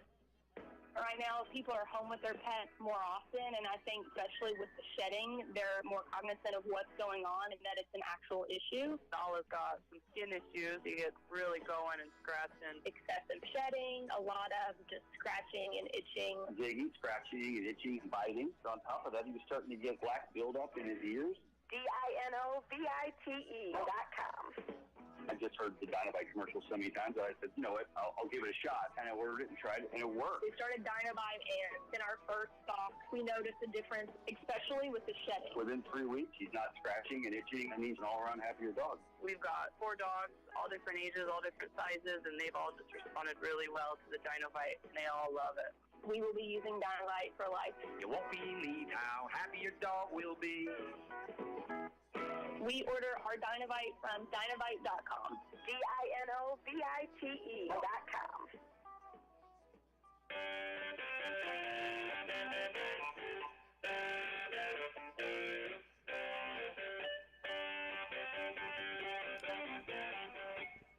Halftime here at Beaver High School. Pat Tarquinio Field, our location for this evening. Pat Tarquinio, a longtime Beaver head coach, and now first-year head coach, Court Rouse. I was going to say, as was Jeff Belts. Yes. Before, he took a job at Moon, I think, is what he did. So Court Rouse, the longtime assistant. Long time. In his first season here at Beaver, and he's got his Bobcats up 2 scores at the half. Yeah, 14-0 the score here. Court Rouse gets the 3rd coach in 55 years for the Beaver Bobcats, and the coach before that, Jeff Belts, he coached with him. The coach before that was Pat Tarquinio, who the field named after. He was there for 34 years, and Coach Rouse played for Coach Tarquinio. So, talk about the family affair within the Beaver Bobcat football family. The circle of life, as it were. And Jeff Belts, 21 seasons, 136 wins. Pat Tarquinio with over 200, and by the time he retired, he was actually the all-time winningest coach in WPIL football history. And right now, Beaver, a 3-2 record for Coach Rouse in his first year at the helm, and it's all on the ground game. A lot of penetration by the offensive line, pushing back the defensive line, play in and play out. You mentioned in our pregame notes here, last week it was 29 out of 38 snaps. Newcastle held Montour to under 3 yards on 29 of 38 snaps. Yeah. Tonight, Beaver has an incomplete pass, and I see 5 plays that were under 3 yards in that first half out of about 40 that were run, 40 plays total. Just a complete 180 from what we saw a week ago at Taggart Stadium. Yeah, no doubt that's got a sting in the locker room here in Gypsy Glen, as Canes really had no answers for that Bobcat running game, especially when they went to that, I don't know what you want to call it, that jumbo set with the 2 tight ends and the 2 big boys line up behind the guards and tackles. And like I said in the pregame, that was a set that Wyatt Ringer got sprung for his long run that set up a touchdown run against Aliquippa last week. The thing about that one, though, it came in the second half. It came early in the second half. They were already on a running clock, so I don't know. Do you think Aliquippa's, not playing like they were in the first quarter or what have you? But they broke it out here in the second quarter here against the Canes. Were very successful with it.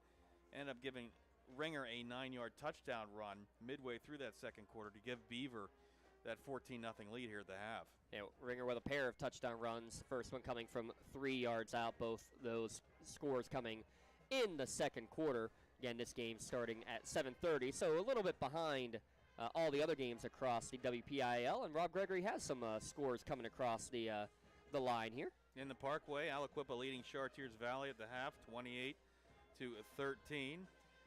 Editing on the run is brother James. Blackhawk leading Montour 14-7. the last report we had, that game in the second quarter.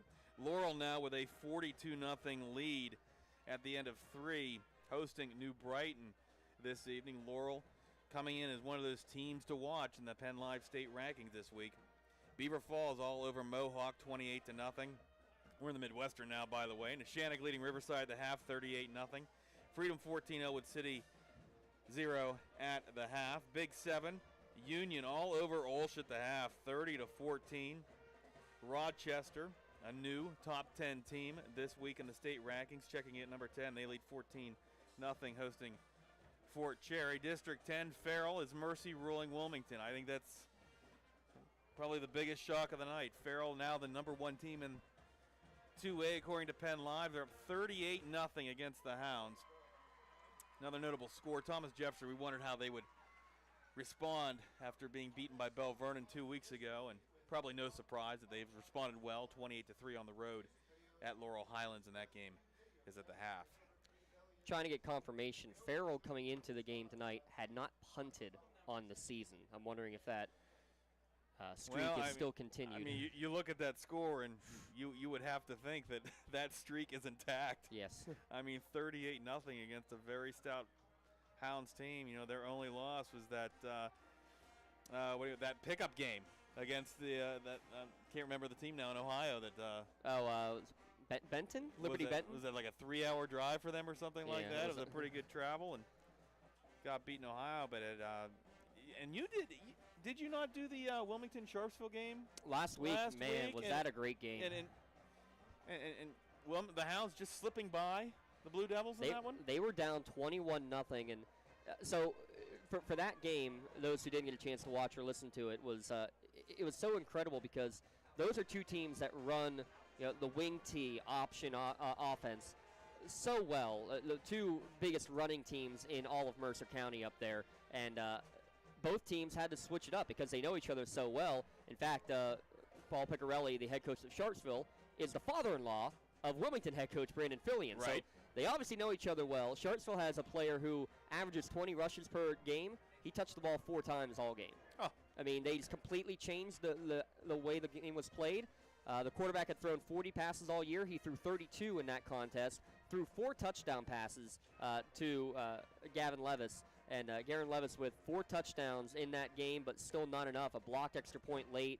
Wilmington able to make the come from behind. And they do it with some trickery, too. 2 times they ran a wide receiver reverse pass that went for a touchdown. Cole McAllister, he was actually battling for the quarterback spot, didn't get it, got to throw a couple of passes, including one he threw to the quarterback en route to that come from behind victory. And it was a great win for Wilmington and staying undefeated in the region. But perhaps, though, a precursor to what was going to happen this week.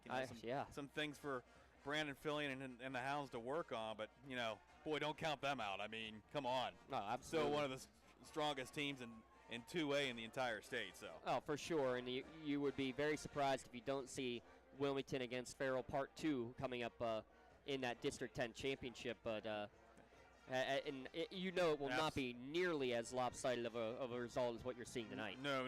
I wouldn't think so.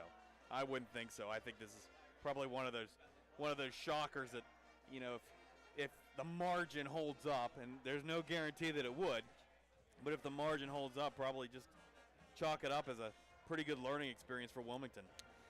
Both marching bands out on the field for their halftime performances, both giving us a little shut up and dance. I want to give a shout out to the Red Hurricanes marching band, John Lynn Wary and Jacob Sizer, your drum majors, with director Nick Yoho, giving us a little bit of everything. Some Rebel Yell, some Bad Romance, a little Aussie, and it was a... Opened with ABBA, I think, did they not? Yes, absolutely. I believe so. Yeah, but little Dancing Queen? Yeah, a little fun to be able to get a nice little montage of songs choices from the Red Hurricane Marching Band, and of course the Candy Canes doing their thing as well. It was fun being able to cover the Lawrence County Band Festival this year and get to see all of them out performing on the field in person, something I've missed being able to go to since graduating, 13 years ago now. Where has the time gone, Rob? Don't ask me. I'm the last person to ask. All of this in the rain, by the way. Rain that started, just at halftime, right? Yeah, basically just right as the first half gun? Yeah. Right as the teams were going to the locker room, the halftime gun goes off, and The rain begins. It has not stopped. But as I remarked at the time, and I got to tell you, I trusted this weather app implicitly. No real signs of lightning, so that's the good news. That is very good news. The bad news for Newcastle, though, is they turned the ball over twice. And they're down 14-0. Score update from Bob Greenberg up there in Mercer County. It is now 46-0 Farrell, and no, they have not punted the football yet. How about that? Team's now back on the field. They're going to reset the clock, get another little warm-up in. So in about 3 minutes, we'll have second half kickoff. So let's take a 2-minute timeout ourselves. When we come back, we'll have the second half here from Beaver High School. It's 14-0 Bobcats over the Red Hurricanes here on News Radio 1200 WKST and 97.9 FM. It's said that defense is the key to a championship team. This football season, when it comes to personal injury, you want the winning team of Luxembourg, Garbett, Kelly, and George. They are your personal injury law firm. Football fans know the best defense is a good offense. When you're injured, let LGKG defend your rights by going after the injury compensation you deserve. Call Luxembourg, Garbett, Kelly, and George for a free consultation today, 724-658-8535, or go to lgkg.com. Good luck to all the teams this football season from Luxembourg, Garbett, Kelly, and George. Washington Center Physical Therapy has been helping residents of the Newcastle area since 1987. They are the official physical therapy center for Newcastle Athletics and specializes in orthopedic problems, especially the knee and shoulder. When your doctor orders physical therapy, by law, you have a choice of where to go. Choose Washington Center Physical Therapy for your best outcome. Visit them on the web, WashingtonCenterEPT.com. Washington Center Physical Therapy in downtown Newcastle, a proud sponsor of high school sports. Gas continues to rise, so why drive? Let the Newcastle Transit Authority take you where you want to go. Take the bus to work, school, doctor's appointments, or shopping, with stops throughout Lawrence County and weekday service to Pittsburgh. Perfect for those of you who drive it every day, saving yourself gas money and wear and tear on your vehicle. Public transportation just makes sense. Why drive when you can relax and ride? For more information or route schedules, log on to NewcastleTransAuthority.org. The Newcastle Transit Authority, going your way. And remember, senior citizens ride free. GNC Community Federal Credit Union. How is your bank treating you? Do you feel like just another person in a really large crowd? Well, maybe it's time to look for an alternative financial institution like GNC Community Federal Credit Union. GNC is a safe, consumer-friendly financial service provider that offers consumers with alternatives. Visit GNCFCU.com or stop by one of their 2 locations on South Jefferson Street or 2907 Wilmington Road, Newcastle. Federally insured by NCUA.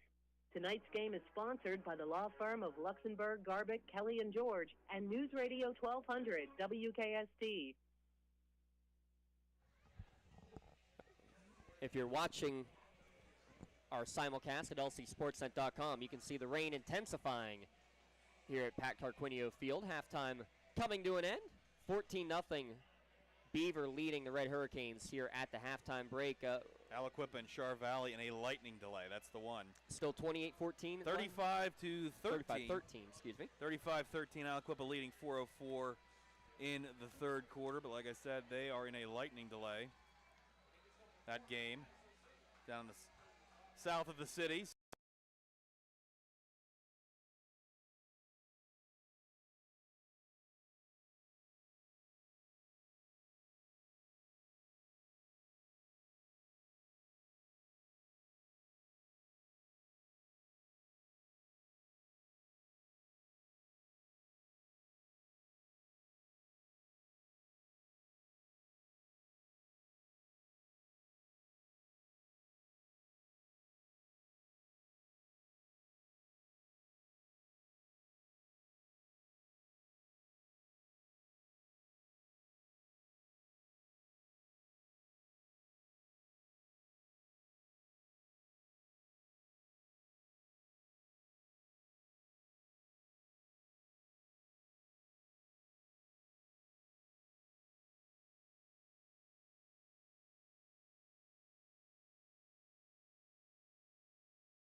by Beaver. Yeah, Tayshawn Wilkins was just looking to make a play. And we're just glad to see him back on the field, to be honest. Absolutely. But Beaver with great field position on the Canes 40, 1st and 10. And they're going to go right into that power wing formation. Yeah, there it is. Ringer, 70 yards rushing in the first half. He'll go right up the gut, fighting forward. Rugby scrum. He's still fighting forward past the 35 down to the 34-yard line. Gain of 6 on first down. A man down behind the play and a flag thrown at the end of the play as well. It's a Newcastle player who is down on the field.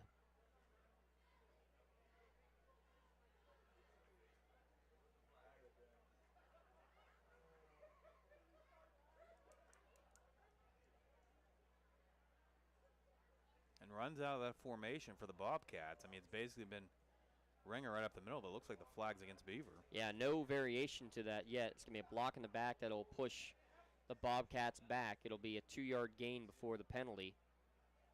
Ringer now with 18 carries, 72 yards. Working his way to his feet. With Marcus Evans. Yep.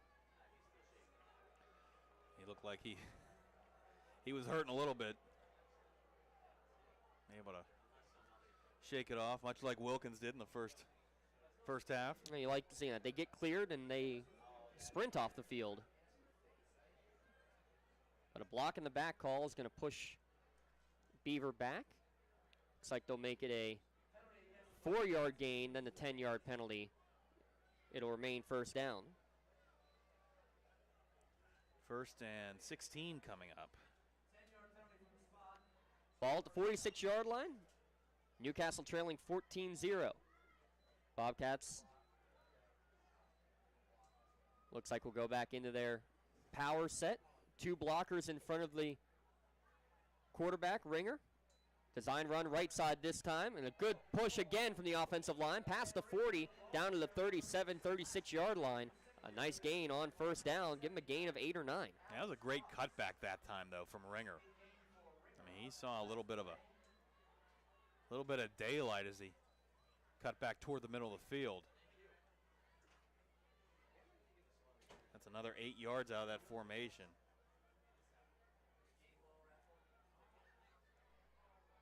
Second down, 7 to go. Power set again. Hard count. Canes hold steady here. There's a good adjustment at least for Newcastle. 3 offsides penalties against them in the first half. First drive of the second half. Beaver at the Newcastle 37. Design run to the right for Ringer.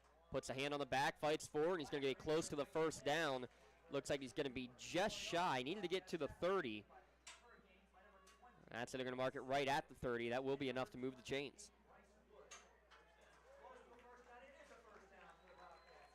So out of a 1st and 16, 2 Ringer runs, moves the sticks. Also seeing a little bit of patience out of Ringer, too. Yeah, give a credit to Liam Gibson and Jacob Hilton, who have become extra linemen, really, lead blockers on every one of these plays. Not as much room here as tackle on a 2-yard gain. Making the hit was Julian Morton from the backside. That might be the first time that Beaver was effectively stopped out of that formation tonight. Even so, it's still a 2-yard pickup. Now give him one. Give him a 1-yard pickup. Ball to 29-yard line of Newcastle. Beaver looking to extend their 14-0 lead. Power set again on 2nd and 9. Ringer, low snap, right up the gut. Tries to bounce outside, but he's going to be dragged down from behind. Another 1-yard gain. 3rd down and 8 upcoming. And really probably the first time since the first drive of the game that we've seen Beaver well behind the chains. Seems like Sibley was in there first. And mark it right at the line of scrimmage. So no gain. 3rd and 9. Is it me, or are you starting to see some plays from the secondary now? Well, coming up and clogging up the works. Trips left now, 4 receivers set for Beaver on 3rd down and 9. Check the play. Ringer, handoff, Coming near side is Hilton, tries to get to the corner, and he's going to be dragged down, hanging on for dear life, and they're going to get a flag thrown on the play. I think they're going to say that the defender got under the horse collar. Was that Austin Kelly? I believe, on yes. The initial hit? And was hanging on. You can grab the jersey, and I think the officials might be discussing whether he got just jersey or whether he got under the shoulder pads. Because there were two officials right there, and they're going to say face They're going mask. to call face mask. I didn't see a face mask from our angle, but the official's much closer than we are. So they make the stop, but the penalty is going to be enough to get a first down.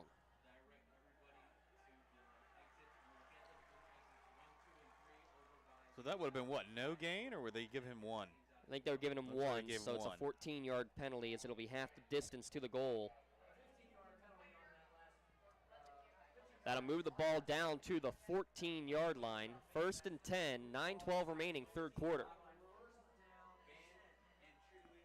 Well, the Canes really needed that third down stop, too. Well, and they got it. A mistake on the penalty. Extra downs. Pistol set, handoff right up the gut inside the 10. Losing his footing is Gibson, but he's going to get a nice chunk of yards, gain of 5 or 6 on first down. Yeah, not to belabor the point, but when Hilton runs that ball, you've got to be aggressive with him. I mean, he's a big kid with the wide shoulders.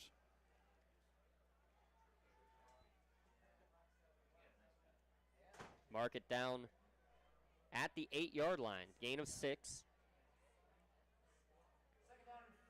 Makes it 2nd down and 4. Again, Gibson behind the quarterback in the pistol. Hand off to him again. Hesitates, goes right into the pile, fights forward, but he's going to get not too far as Alex Fox throws him backwards.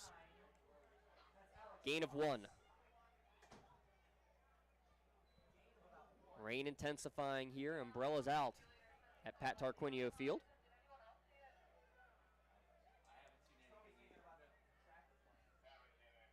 It looks like we are in for precipitation, perhaps for the rest of this contest. Ball at the 8-yard line for Beaver. It's 3rd down. Call it 3rd down and 5.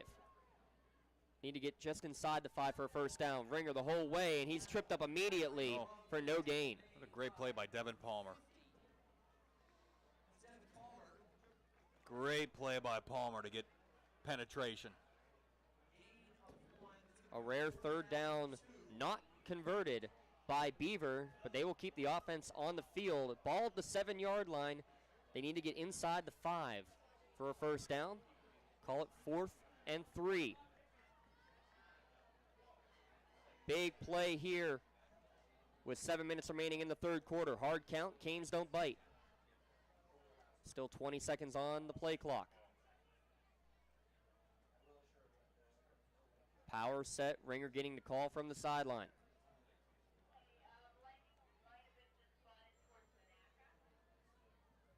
Five on the play clock. Waiting for the snap. He gets it. Goes right edge. Direct run. First down inside the 5. Down to the 3-yard line. He's going to the bread and butter on that one, Rob. Well, it's a 4th down conversion. It's just been impressive. Just been absolutely impressive tonight, this Bobcats running attack. Give him a gain of 5 down to the 2-yard line. 1st and goal. And this opening drive of the second half, taking almost half of the third quarter off the clock. Ringer, right end, untouched, touchdown from 2 yards out. His 3rd rushing score of the evening. And that really makes the hill steep to climb now for the Canes. A drive dominated by Wyatt Ringer, punctuated with a 2-yard touchdown run, a face mask penalty on a 3rd and 9 where it appeared the Canes had to stop.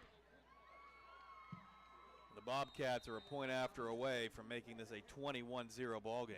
Yeah, they were stopped on 3rd down twice, extended by a penalty. We're going to have an encroachment on the extra point, going to move it even closer.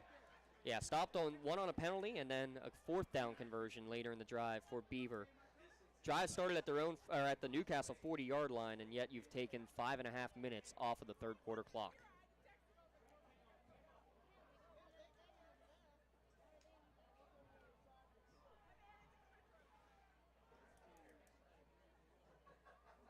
Beaver will decline the penalty. Brady Mayo the hold. Connor Masters again on to attempt the point after. Snap is back, kick is up, and the kick is blocked by Braylon Sibley. He jumped off sides on the first one, stayed onside this time, but was able to get the block. That makes the score Beaver 20, Newcastle 0. We're going to take a quick break, be back in a moment. You're listening to Newcastle Red Hurricane football here on News Radio 1200 WKST and 97.9 FM. Gas continues to rise, so why drive? Let the Newcastle Transit Authority take you where you want to go. Take the bus to work, school, doctor's appointments, or shopping, with stops throughout Lawrence County and weekday service to Pittsburgh. Perfect for those of you who drive it every day, saving yourself gas money and wear and tear on your vehicle. Public transportation just makes sense. Why drive when you can relax and ride? For more information or route schedules, log on to NewcastleTransitAuthority.org. And the Newcastle Transit Authority, going your way. And remember, senior citizens ride free.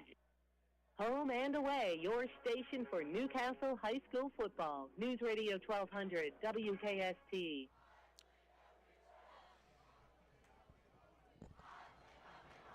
Now, still plenty of time left, but the chance coming from the Beaver sideline. I don't know. Not if Beaver's going to keep putting 5.5-minute drives up like that. No.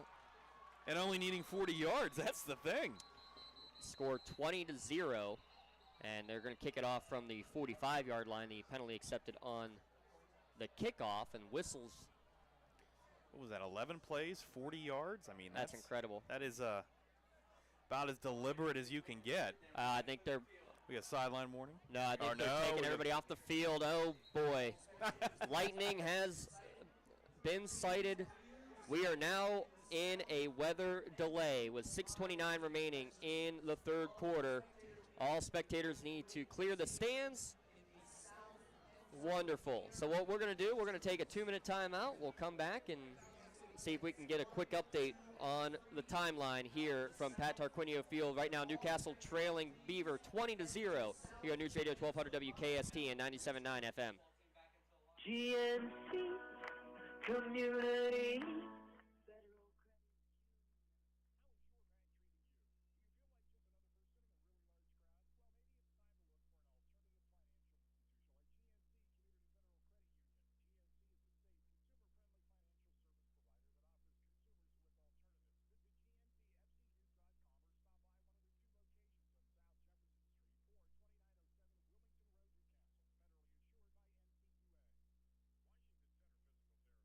Therapy has been helping residents of the Newcastle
update. We'll plan on coming back at 9:30 with an update right at the bottom of the hour here on News Radio 1200 WKSD, and hopefully be back out on the field by about 9:40. But right now, with 6:29 remaining in the third quarter, Newcastle trailing Beaver by a score of 20-0 here on News Radio 1200 WKST and 97.9 FM.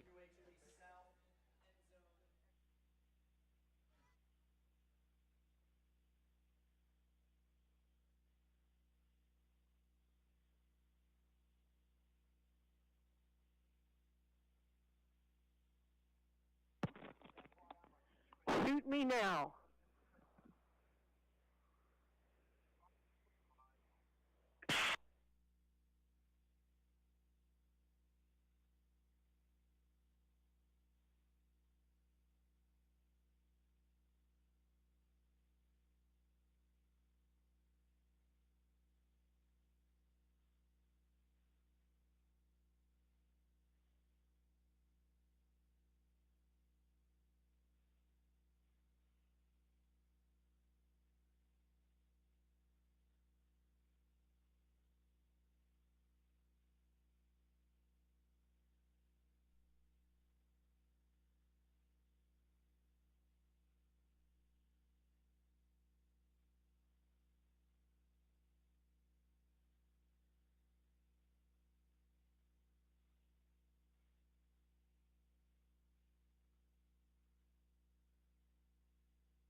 whatever, I don't know what's running tomorrow. I'm thinking some of these shows tomorrow might be paid.